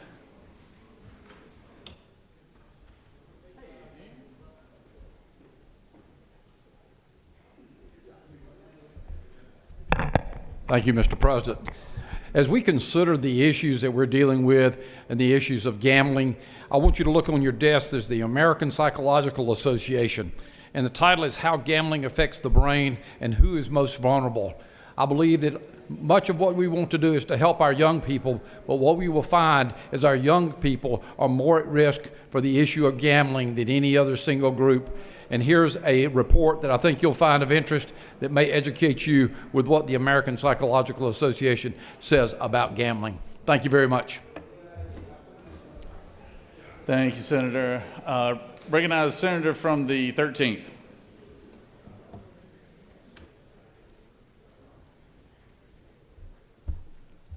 Thank you, Mr. President. Thank you again for allowing me to have another points person privilege. Won't take but a minute. Guys, I want to recognize my Tift County young farmers here today, and young farmers are all in the Capitol today. These folks are up here to thank the Senate and the House for the bills and the legislation we passed to help farmers, and farmers feed the world. And we want you to know, we want to show our support to them. We have Carl Nichols, raise your hand. We have Keith Stone over here, and then we have Brittany Saylor. Thank you all for coming up and being with us today, young farmers. Thank you. Glad to have you. Glad to have you. Recognize the senator for the 33rd.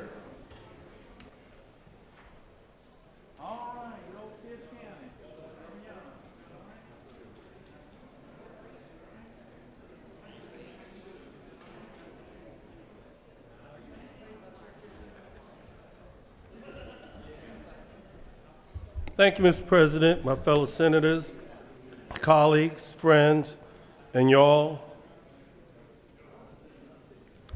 Today is a Black History moment. Frances E.W. Harper, a poet and orator, called one of the most distinguished African-American women of the 18th century, poet and orator Frances Ellen Watkins Harper, skillfully employed her literary genius to attack racial and gender inequality. Raised by her free aunt and uncle after being an orphan at the age of 3, Harper was afforded the rare opportunity to receive a well-rounded and formal education more than I had. Extremely bright and gifted, Harper began writing poetry in her youth, and at the age of 21 published her first collection of poems, Forest Leaves. Harper moved to Wilberforce, Ohio in 1850, where she was taught at the Union Seminary.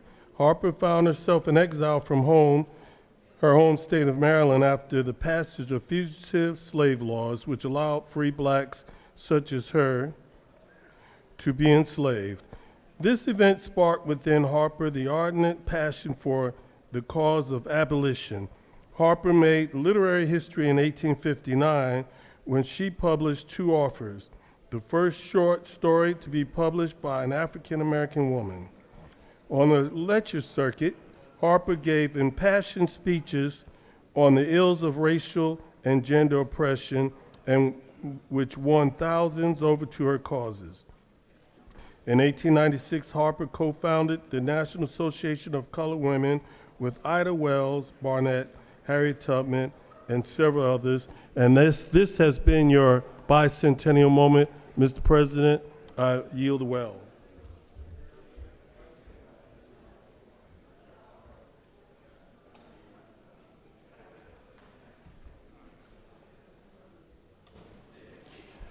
Recognize the senator from the 3rd.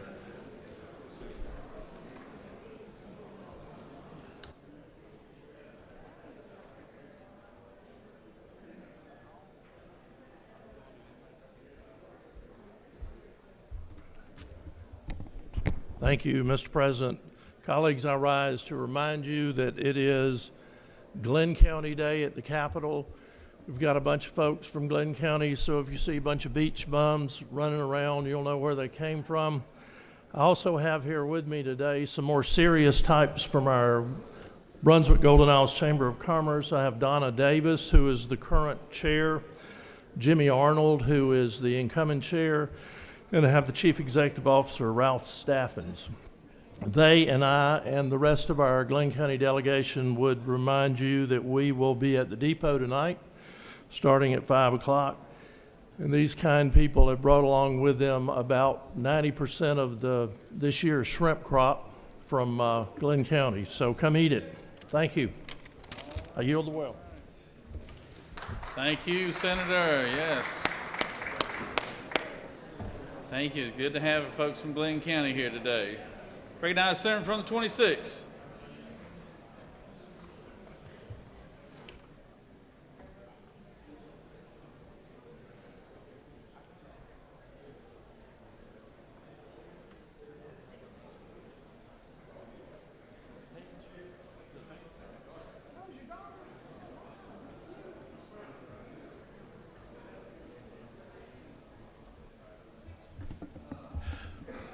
Thank you, Mr. President.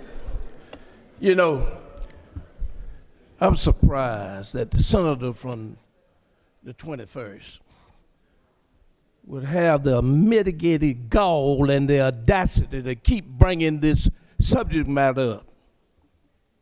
It was on television. There was a hearing. The daddy said that he had an American Express card, a Visa, and went to the restaurant with his daughter, and they wouldn't take it. They took his last $10 to pay for a meal. So evidently she has experience to keep her some cash. And she make enough money. She not on poor folks' salary, she's on good folks' salary. But any way you get up here, you ain't said nothing about the man making the call to find me 11,000 votes. You didn't say nothing about the man who raped a woman in the dressing room and had got to pay all this money. Let's stop dealing with bedroom politics. Let it play out. They got a judge in the case. Let the evidence show. That guy wasn't the first guy. She tried to get Roy Barnes to take the case, and he wouldn't take it. So don't come up here. We got more important things to deal with across this state, such as Medicaid expansion, health care for other folks. And you want to bring up bedroom politics. If that's the case, has anybody said anything about who you sleep with?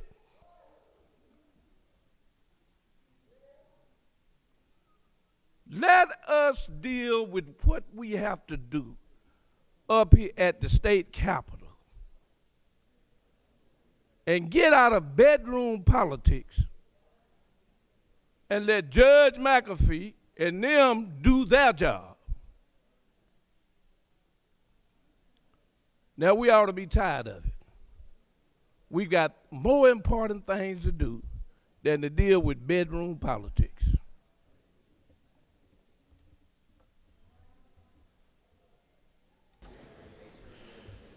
All right. Anybody else want to rise on a point of personal privilege?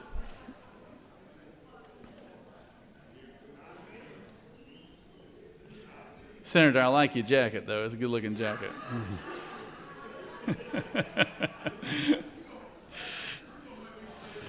All right, you have a consent calendar of privilege resolutions. Does any senator wish to remove from the consent calendar of privilege resolutions? Is there objection to the adoption of the resolution on the consent calendar? Chair hears none. The resolution on the consent calendar is adopted. Senator from the 25th, what purpose do you rise? Yes, Mr. President. I rise to ask unanimous consent that Senate Rule 3-1.2A be suspended to allow for a bill to be read for the first time and assigned to committee. The senator has asked for unanimous consent. Secretary, read the caption. Senate Bill 528, a bill by Senator Williams of the 25th and others, a bill to be entitled an act to amend Chapter 5 of Title 21 of the OCGA relating to government transparency and campaign finance, so as to provide that the State Ethics Commission shall not accept or reject complaints made against candidates 60 days prior to an election, to provide for related matters, to repeal conflicting laws and for other purposes. That completes the order, Mr. President. Senator, would you like to speak to the measure or no? Oh, I'm sorry. Is there objection to the senator's motion? Without objection, we'll assign it to ethics. Okay. We've got two resolutions that were late arriving today, so I'll just let the secretary read the resolution. Secretary? Senate Resolution 638, a resolution by Senator Davenport of the 44th and others, a resolution commending Clayton State University and recognizing February 20th, 2024 as Clayton State University Day at the Capitol and for other purposes. Is there objection to the resolution? Hearing none, the resolutions are adopted. Second resolution, Secretary. Senate Resolution 639, a resolution by Senator Davenport of the 44th and others, a resolution recognizing February 20th, 2024 as Lupus Advocacy Day at the State Capitol and for other purposes. That completes the order, Mr. President. Is there objection to this resolution? Chair hears none, the resolution is adopted.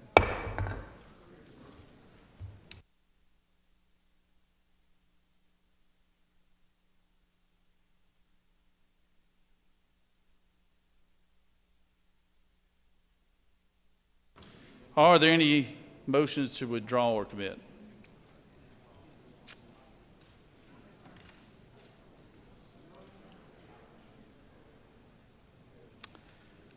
All right. 2 hours later, we head to the rules calendar. Congratulations, everyone. Secretary will read the caption, SB 370.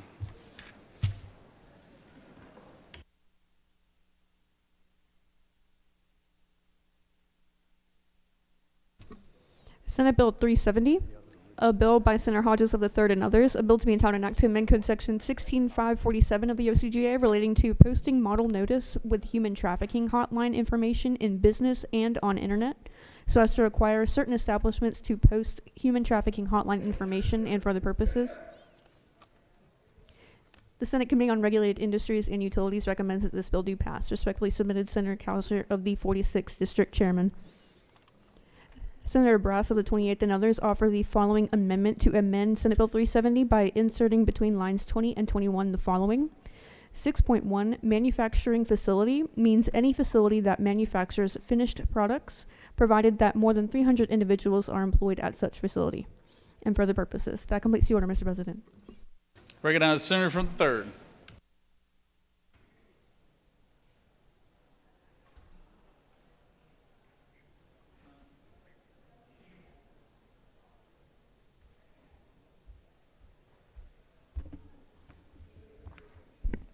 Thank you, Mr. President. Colleagues, I bring you today Senate Bill 370. It is a bill from the governor, but more importantly, it's a bill from the First Lady and the Grace Commission. This bill is a continuation of the Grace Commission's efforts to one day eradicate human trafficking.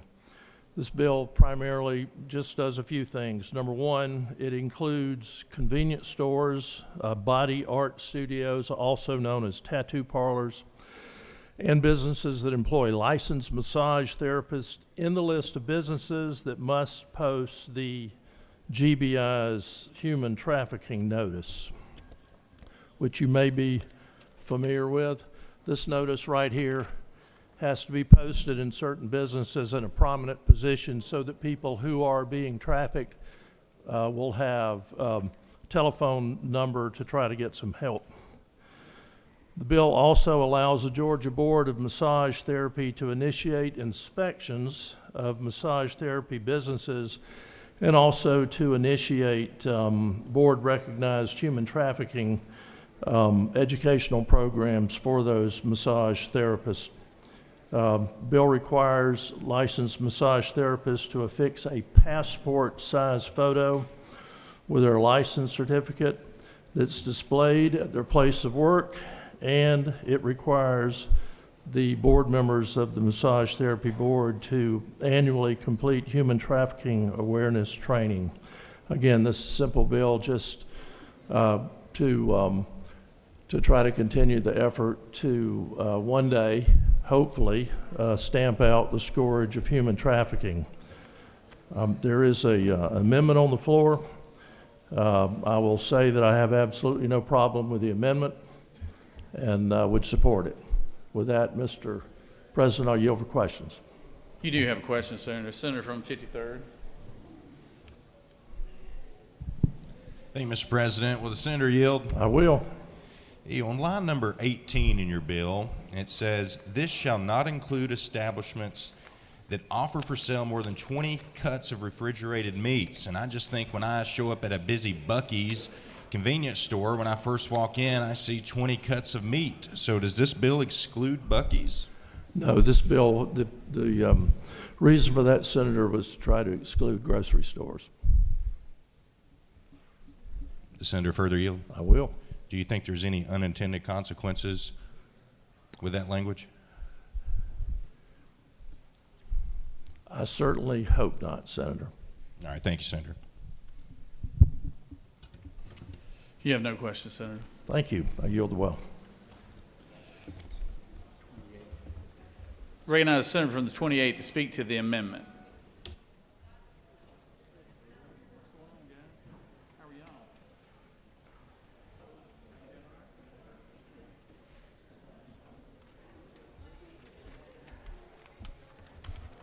Thank you, Mr. President, and thank you to the author of this bill and bringing it forward, and the First Lady and all her work around human trafficking. But I want to kind of tell you a little bit about where this amendment comes from. Is, you know, over the interim, I was speaking with a gentleman that was telling me about this 20-year-old kid that he knew that was out hitchhiking, trying to catch a ride. Well, a trucker stopped to give him a ride, and they ended up finding, this was in Georgia, and about 3 weeks later, they found this 20-year-old in California, was kidnapped, was drugged, kidnapped, and taken to California, and where they were trying to human traffic this 20-year-old. And luckily, they got to him before, I guess, too much damage was done, but the damage was done nonetheless. And it got me thinking, you know, where all did that truck go between Georgia and California? You know, how many stops did it make where where someone could have said something, someone could have done something? And so when I saw this bill, it was kind of an epiphany to me that, you know, I'd already kind of thought about convenience stores, and of course we already include bars and airports and passenger rails and bus stations and truck stops and emergency rooms and urgent care.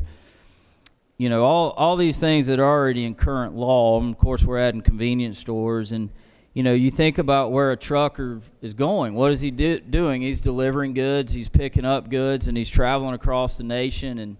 And so that's why I decided to include manufacturing facilities into this bill. You know, hopefully they'll have this display at the loading docks. So that's the point of the amendment. Would love your support. I yield the well. Recognize Senator from the 2nd. No? You had a question? You wave. Does any other senator wish to speak for or against the measure? Chair hears none. Is there objection to the previous question being ordered? Chair hears none. Previous question ordered. Question is on amendment number 1. Is there objection to amendment number 1? Without objection, amendment 1 is added. Is there objection to agreeing to the report of the committee which is favorable to the passage of the bill? Chair hears none. The report of the committee is agreed to. Is there objection to the main question being ordered? Chair hears none. The main question is ordered. Question is on the passage of the bill as amended. All those in favor will vote yea. Opposed, nay. Secretary, unlock the machine.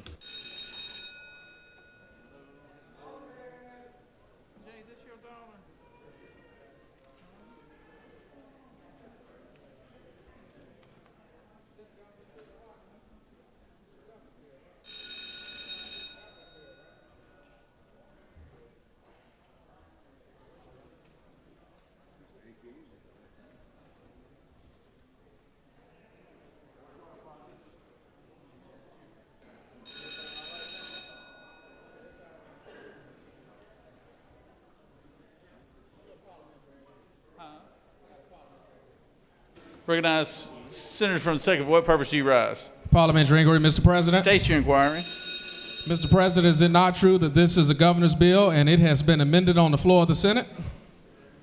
Senator knows what he speaks.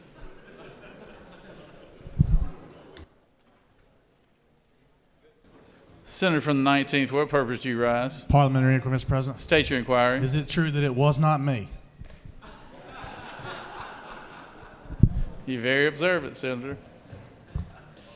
On the passage of the bill, the yeas are 50, the nays are 1. This bill, having received the requisite constitutional majority, is therefore passed as amended.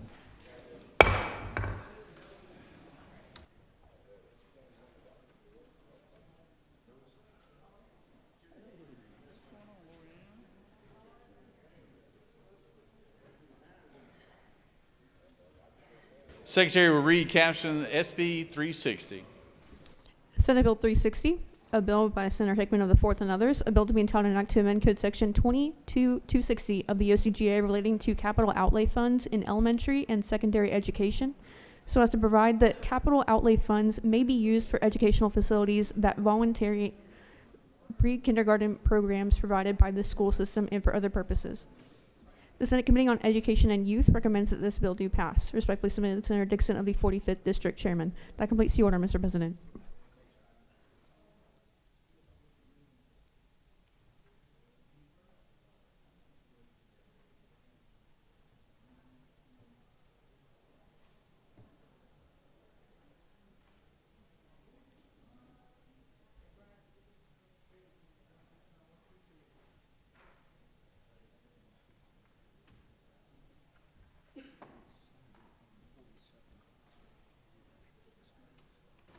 Recognize Senator from the 42nd. For what purpose?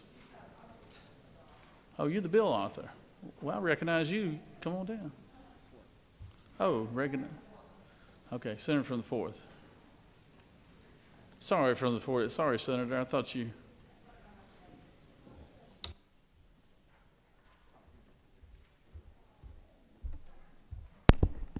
Mr. President, it's always good to have a little bit of fun around here.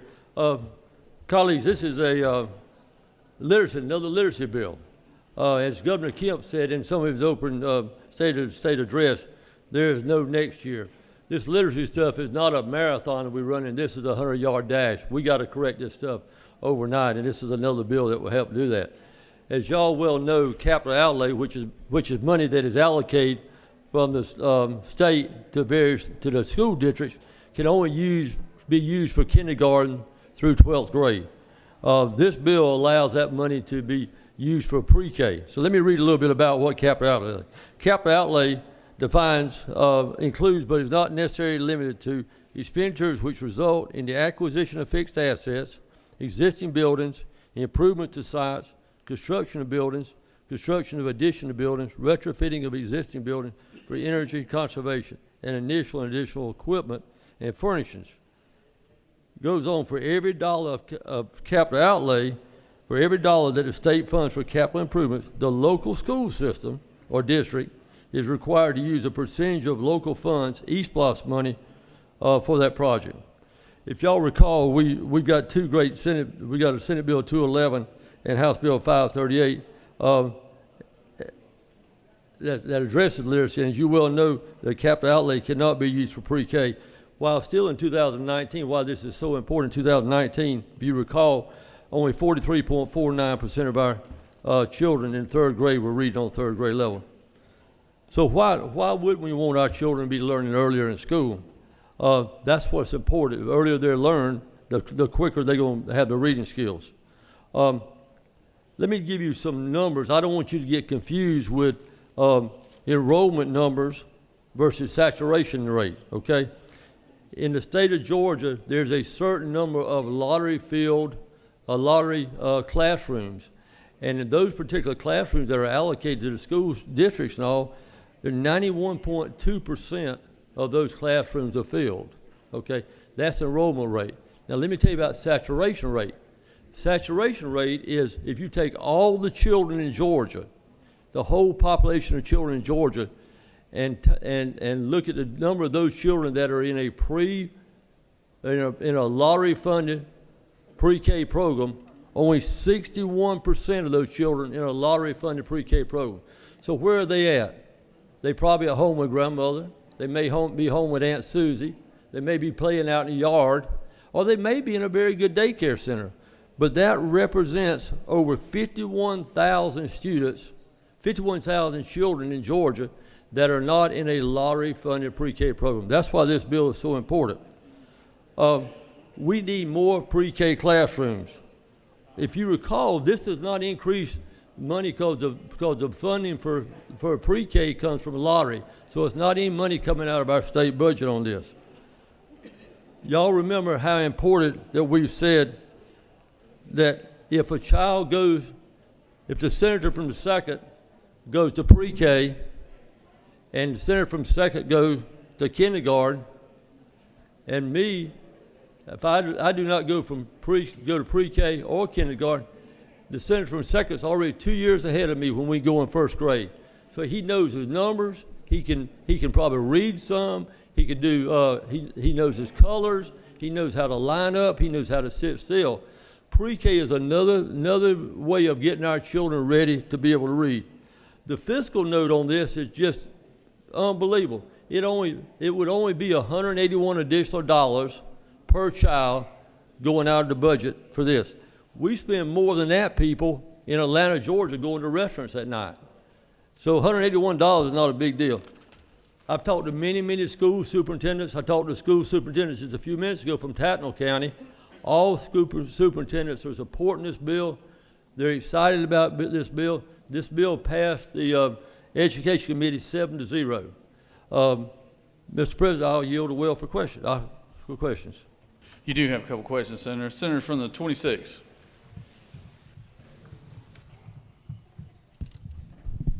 Does the gentleman yield? Yes, sir, I do. As I look at it, are these lottery funds, since the lottery has a big surplus, are they taking money out of the lottery fund to do the pre-K, or it's just coming out the general fund? No, sir. The bill of these classrooms is not coming out of lottery funds. It's coming out of the general fund. Well, why is the lottery not putting up the money? That's what we buy the tickets for. But now the lottery will be funding all the teacher salaries, the supplies, that type of thing for the classrooms. That won't be coming out of the general fund. No, sir, that will not be. That will actually be coming out of lottery funds. The supplies, the teacher salary, et cetera, will be coming out of lottery funds. Recognize the senator from the 35th. Mr. President, I didn't want to ask a question. I wanted to excuse someone. Oh. Does he want me to do it now? Okay, I have to wait till you leave the well, I think. Is that correct?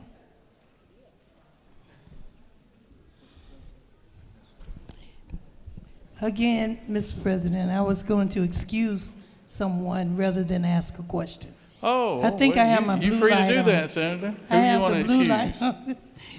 When do you want me to do it now? I tell you, just hold that right Thank before you the very vote. much. All right? Thank you, sir.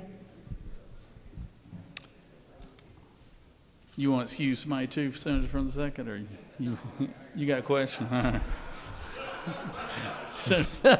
Senator, do you yield? Yes, sir, I do. Thank you. Senator, is it not true that for the pre-K program, we're talking about the lottery and lottery funds, but Senator, is it not true that there is a waiting list to get on pre-K, and it's a lottery program, and kids get on the lottery to get into pre-K because we haven't fully funded pre-K? Is that not true? That is true, Mr. Senator. So, Thank Senator, you. do you further yield? Yes, sir, I do. So, Senator, would you say that we're gambling on kids' education because we're not expanding pre-K to fully funded? Would you say that's not true? I agree with the senator 1,000%.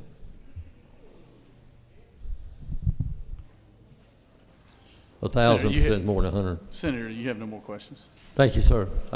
Please press green. Thank you, sir.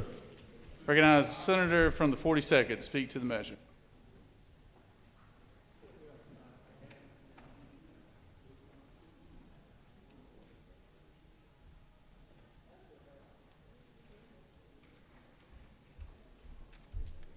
Thank you, Mr. President, and thank you to my friend, Senator from the 4th, for bringing this bill and for the great work he's doing.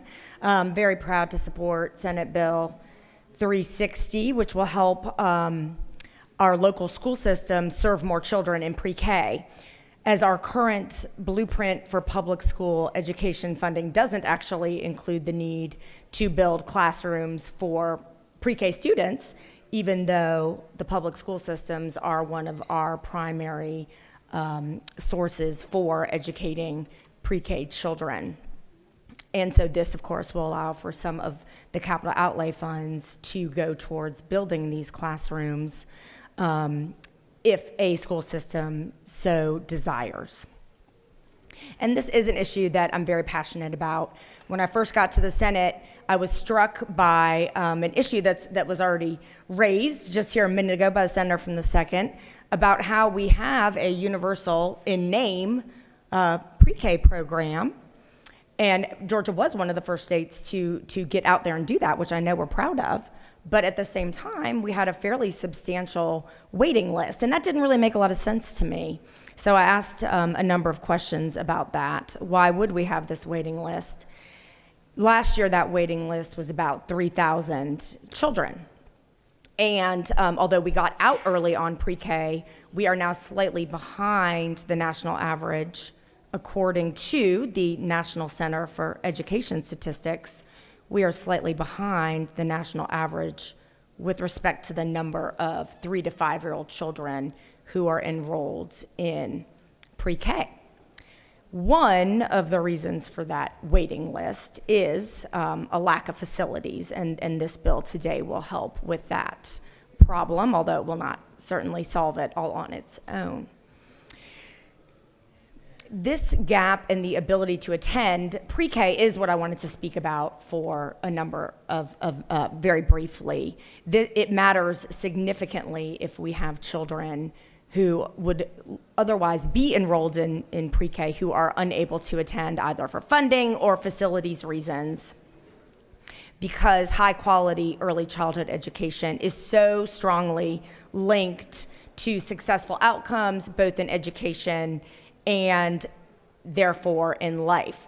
And here's the really important thing, and I actually only found this out not too long ago. I was always focused on making sure we could serve every child that wanted or needed to be served in pre-K, because it's evident how that would set them up well to perform well in school and life and employment and with their family. Like, that's all evident.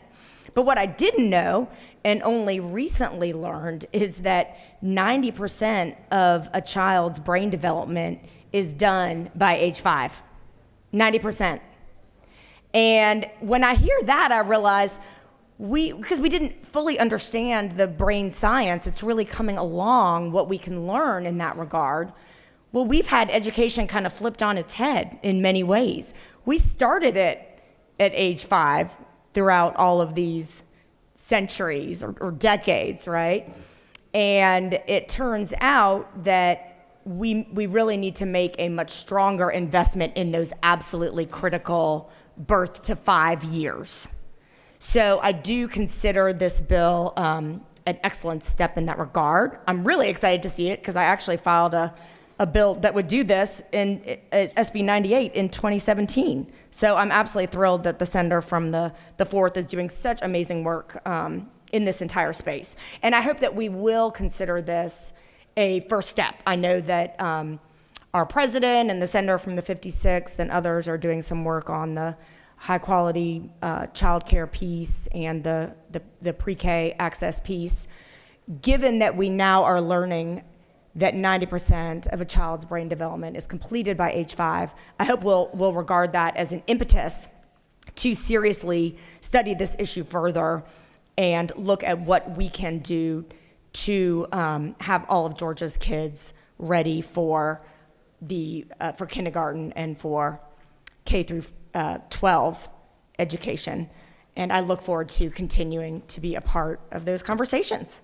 So just wanted to express my enthusiasm about SB 360 and ask for a green vote. And if there are no questions, I'll yield the well. You do have one question, Senator. Senator from 36. Thank you.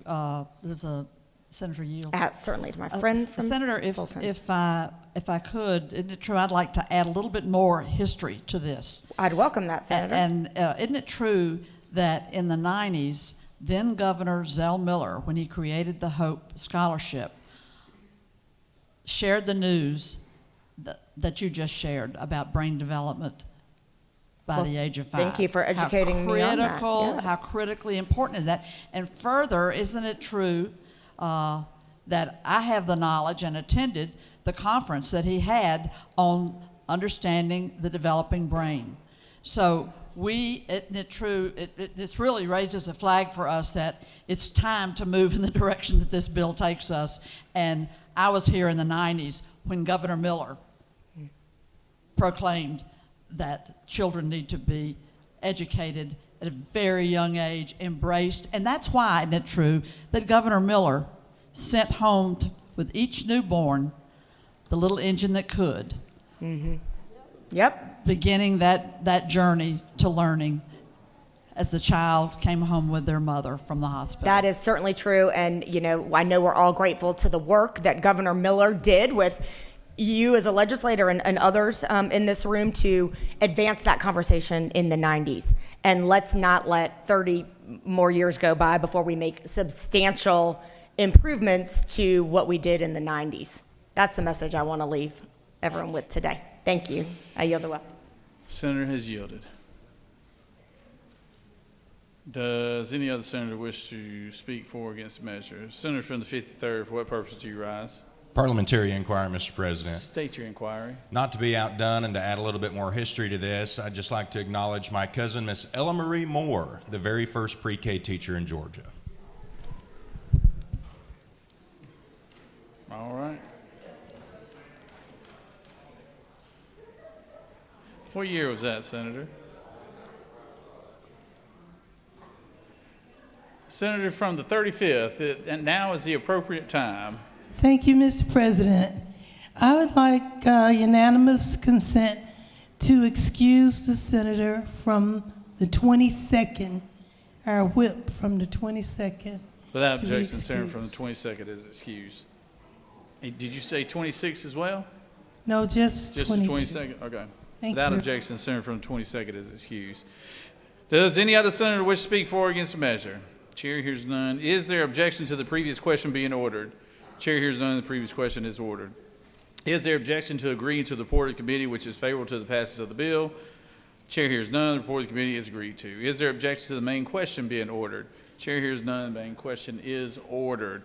Question is on the passage of the bill. All those in favor vote yea. All opposed nay. Secretary, unlock the machine.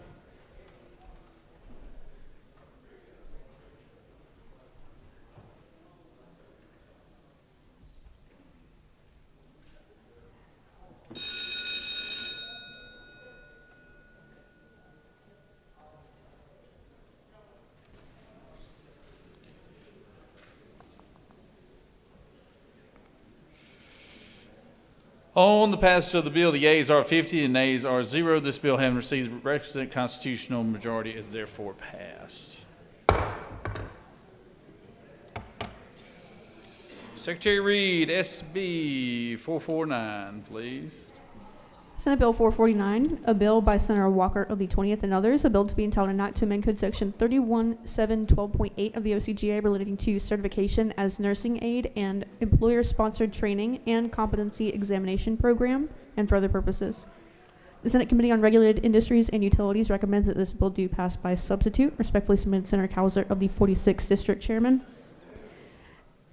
The Regulated Industries and Utilities Committee offers the following substitute to Senate Bill 449, a bill to be entitled an act to amend Code Section 31712.8 of the OCGA relating to certification as nursing aide and employer-sponsored training and competency examination program so as to exempt certain military medical personnel from an examination requirement to qualify as a certified nursing aide and for the purposes.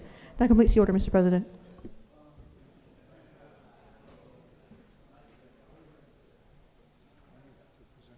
Recognize Senator from the 20th to present the bill.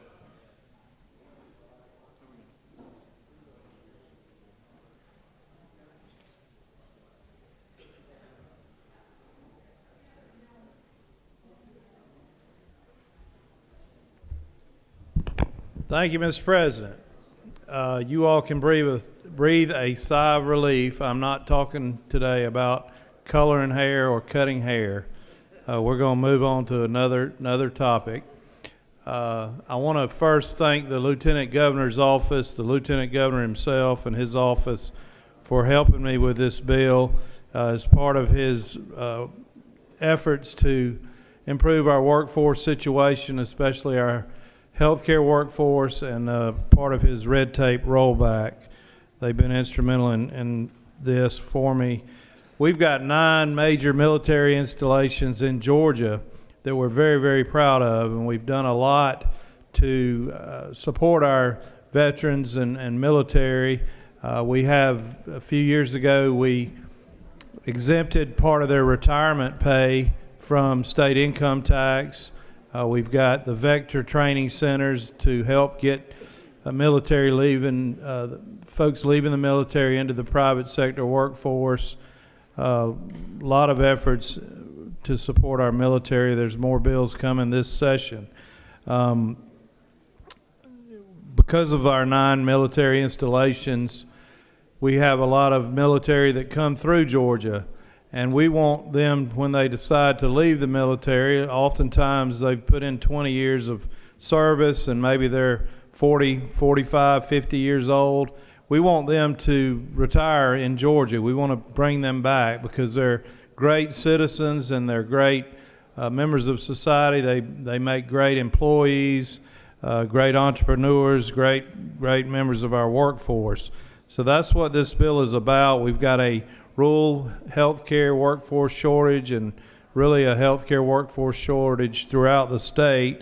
This bill will recognize the training and certification that our military personnel get in the military and allow them to quickly and kind of seamlessly enter into our healthcare workforce. So Section 1 deals with nurse aides or certified nursing assistants, and lines 32 through 40 establishes or requires the Department of Veterans Services to establish a program through which the military medical personnel may be certified as a nurse aide without meeting the examination requirements provided for in paragraph 2. And these military personnel are individuals who have, within the last 2 years of seeking certification, served as a medic in the U.S. Army, medical technician in the United States Air Force, or corpsman in the United States Navy or Coast Guard, and who were discharged or released from such service under conditions other than dishonorable. So that's CNAs. Section 2 deals with paramedics and cardiac technicians with the same language that I just read you on lines 69 through 77. It repeats that language that I read earlier. And then Section 3 is for emergency medical technicians and trainees. And again, the same language repeats on line 96 through 103. Section 4 is licensed practical nurses, and the same language there is in there. So I think this is a very good pro-military bill and pro-workforce bill, and I ask for your favorable consideration. I'll be happy to answer any questions if there are any. You do have a couple questions, Senator. Recognize Senator from the 51st. Thank you, Mr. President. Senator, will you yield for a question? Yes, sir. I appreciate you bringing this important legislation. You're doing a phenomenal job this year trying to get rid of a lot of bureaucracy and red tape. But can you name the 9 military installations that are in Georgia? Robins Air Force Base. That's the one I can name. They've changed all the names. Moore over in Columbus. What was Senator, let me help you out here. Everybody knows you know it, all right? You don't sir. have to yell that. I'm insulted you asked. That's such a simple question. Senator, I just wanted to follow up, if you would. One more question. Yes, sir. One more. The next time you present that list, don't forget Camp Frank D. Merrill. It's the Army Ranger Camp up in Dahlonega, Georgia. Okay, thank you. Thank you, sir. Mr. Leader. Always remember, Senator, there's no interest like self-interest. So, recognize Senator from the 15th. Thank you, Mr. President. Senator Yield. Yes, sir. Senator, isn't it true that I certainly join you in great support for this excellent bill that recognizes the competent care and training that our medical personnel get in our armed forces? Thank you, Senator. I appreciate your service in the Marines to our country. Thank You're you. a great Appreciate American. it. Thank you. All right, Mr. President, I don't think there are any other questions, are there? Stellar performance as always, Senator. Thank have you. no I'll yield the questions. well. Does any other senator wish to speak for or against the measure? Chair hears none. Is there objection to the previous question being ordered? Chair hears none. The previous question is ordered. Questions on the adoption of the committee substitute. Is there objection to the adoption of the committee substitute? Hearing none, the committee substitute is adopted. Question is on the passage of the bill by substitute. All those in favor vote yea, opposed nay. Secretary unlock the machine.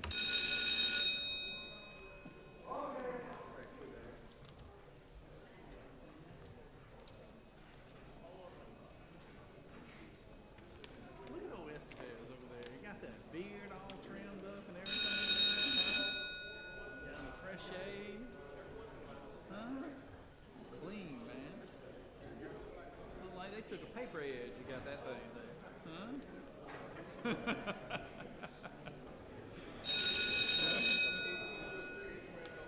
Do what? Yeah, no, you look ready for the bird feed.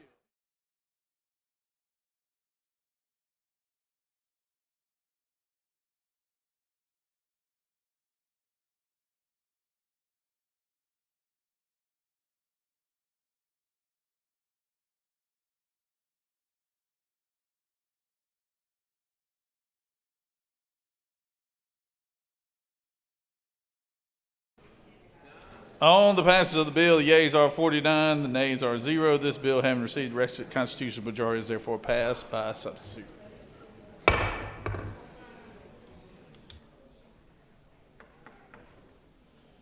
Secretary read caption of 374, Senate Bill 374.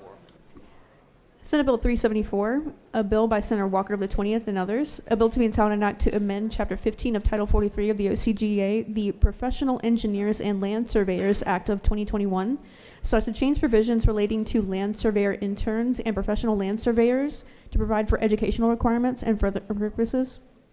The Senate Committee on Regulated Industries and Utilities recommends that this bill do pass by substitute. Respectfully submitted, Senator Cowser of the 46th District Chairman.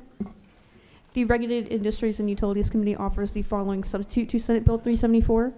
A bill to be entitled an act to amend Chapter 15 of Title 43 of the OCGA relating to the Professional Engineers and Land Surveyors Act of 2021, so as to change provisions relating to professional land surveyors, to provide new powers to the Georgia Professional Engineers and Land Surveyors Board concerning land surveyor intern certificates, and for other purposes. That completes the order, Mr. President.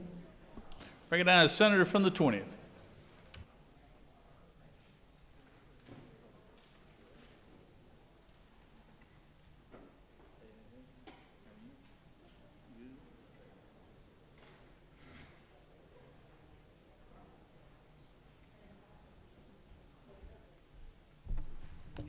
Thank you again, Mr. President. Another licensing bill that came out of the hard work of our Senate Study Committee over the interim on trying to streamline our occupational licensing here in Georgia. Senate Bill 374 changes the laws governing licensure for land surveyors to streamline and modernize the licensure process. This bill represents an effort by the Surveying and Mapping Society of Georgia to address the declining number of professional land surveyors within the state. The existing law regarding licensure is antiquated and confusing, and this creates a simple, easier to follow process. There's kind of 3 tracks. to get a license to be a surveyor. There's a high school diploma track, an associate's degree track, and a bachelor's degree track.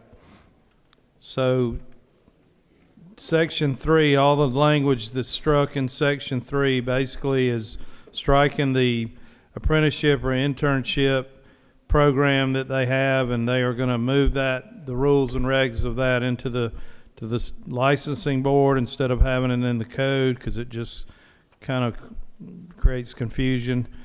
If you go down to the meat of the bill on line 64, this is the bachelor's degree track that I referred to. All three of these require at least 18 semester hours of credit or its equivalent in land surveying subjects acceptable to the board. So the bachelor's degree maybe already includes that. If it doesn't, they would have to get the 18 semester hours. And then after they satisfy the education requirement, currently they have to wait till they do their field experience to be able to start taking the series of exams. This allows them to take the exams that are mostly academic in nature. So there's two national exams, and then there's a state of Georgia specific exam. It allows them to take that after their education requirement is met, and they don't have to wait. They can take it while they're getting their field experience. So there's a fundamental of surveying exam and a practices and principles surveying exam, and then a state specific exam. So going back to the bachelor's degree, you've got to get the education, and on line 81 you would have to have 3 years of combined office and field experience. It's currently 4 years, so it's reducing that from 4 to 3. On the associate's degree, starting on line 87, and if you read down to line 101, the field experience is reduced from 6 to 5 years for the associate's degree. And then on the high school diploma, if you look on line E, the experience is now 8 years, and they can take the exams while they're getting their field experience. And currently, they can't take the exam until after 4 years of field experience. Then they have to take these 3 exams that might take a year or so to get those done, and then they've got 4 more years. So for some, it was taking 10 to 12 years. Now that should take 8. That's what the bill does. I think this is a good measure in the right direction, and again, it was brought to us by the professional land surveyors themselves. I would ask for your favorable vote on this. Thank you.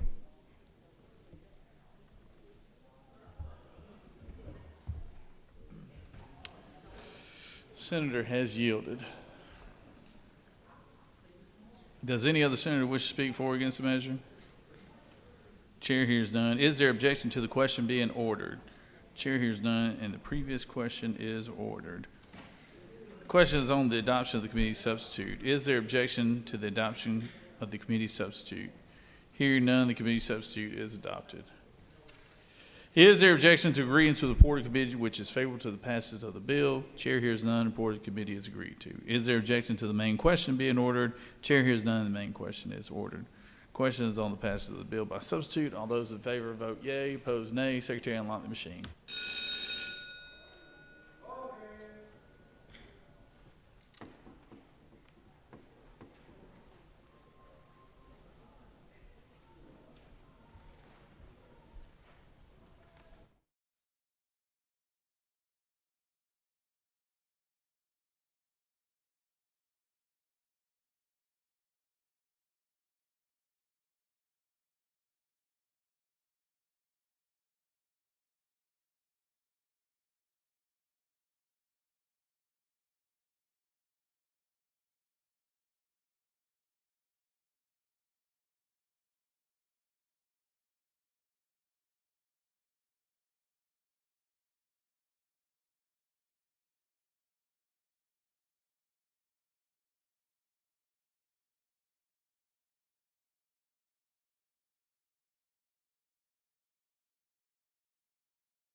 On the passage of the bill, the yeas are 49, nays are 0. This bill, having received the requisite constitutional majority, is therefore passed by substitute.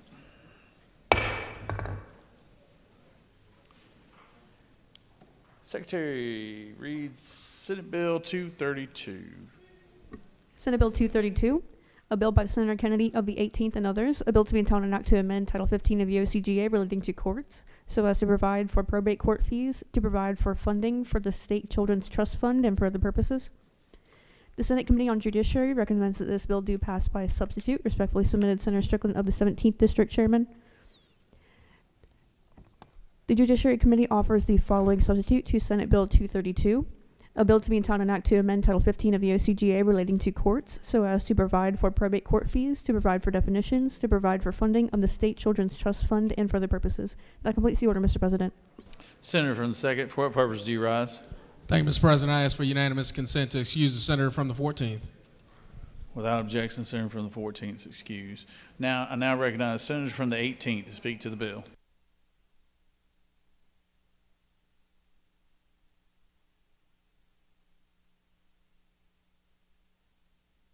Hello. Thank you, Mr. President. Good afternoon we are now, colleagues. I bring to you Senate Bill 232, which is really very simple. For those of you who have interfaced or dealt with your probate courts, which we have all across this state, you may have noticed that the fee schedules can be rather complicated.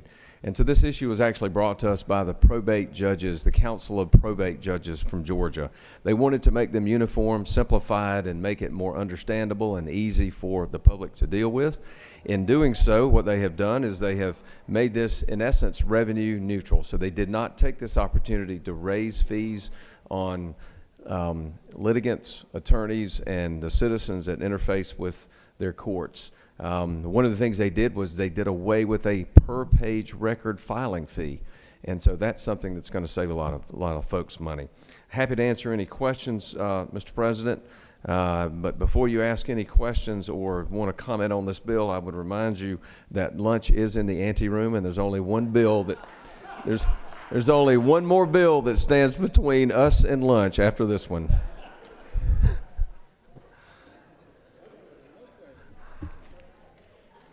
All right. Thank you. Yeah, no questions, Senator.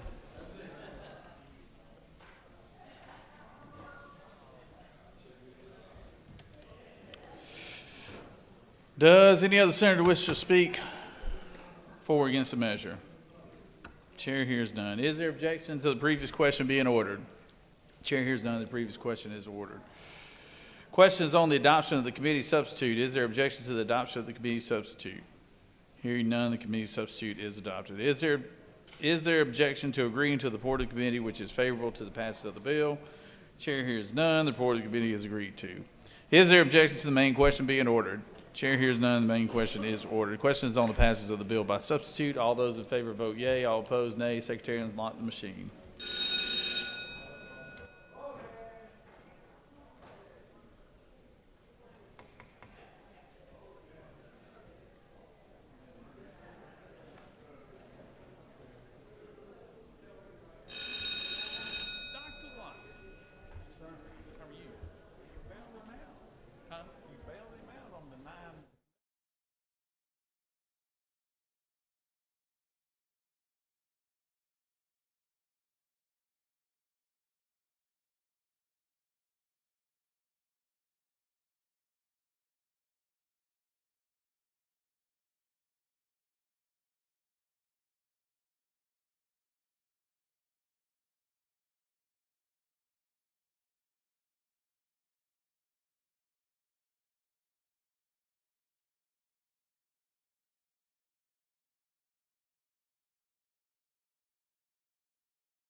On the passage of the bill, the yeas are 49, the nays are 0. This bill, having received the requisite constitutional majority, is therefore passed by substitute.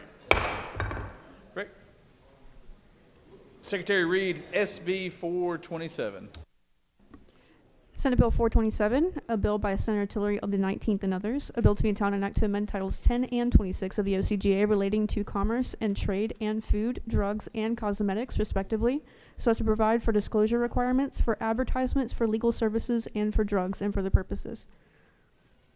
The Senate Committee on Judiciary recommends that this bill do pass. Respectfully submitted, Senator Strickland of the 17th District Chairman. Senator Tillery of the 19th offers the following amendment to amend Senate Bill 427 by replacing lines 39 through 42 with the following. A, each advertisement of a drug in this state shall include within such advertisement each disclosure required by federal law and for the purposes. That completes the order, Mr. President. Recognize Senator from the 19th.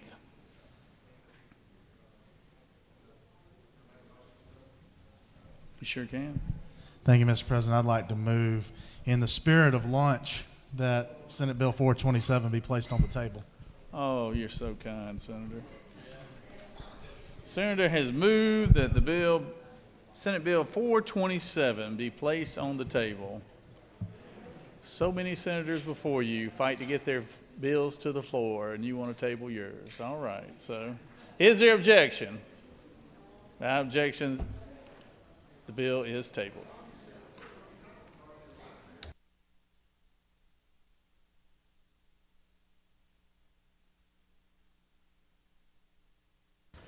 Recognize the Majority Leader for a motion.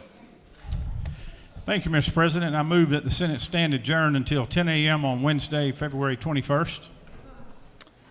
The Majority Leader has moved. Secretary, read the announcements. The Rules Committee will meet upon adjournment in 4:50. The Children and Families Committee will meet at 1 p.m. in 307 of the CLOB. The Banking and Financial Institutions Committee will meet at 1 p.m. in 450. The Regulated Industries Hemp Regulation Subcommittee will meet at 2 p.m. in MES 1. The Education and Youth Committee will meet at 2:30 p.m. in 307 of the CLOB. The Regulated Industries and Utilities Committee will meet at 4 p.m. in 450. The Education and Youth Subcommittee will meet at 4 p.m. in 307 of the CLOB. The Science and Technology Committee will meet at 5 p.m. in 310 of the CLOB. The Agriculture and Consumer Affairs Committee will meet at 5 p.m. in MES 1, and the Transportation Committee will meet at 6 p.m. in 450. That completes the order, Mr. President. Any other announcements?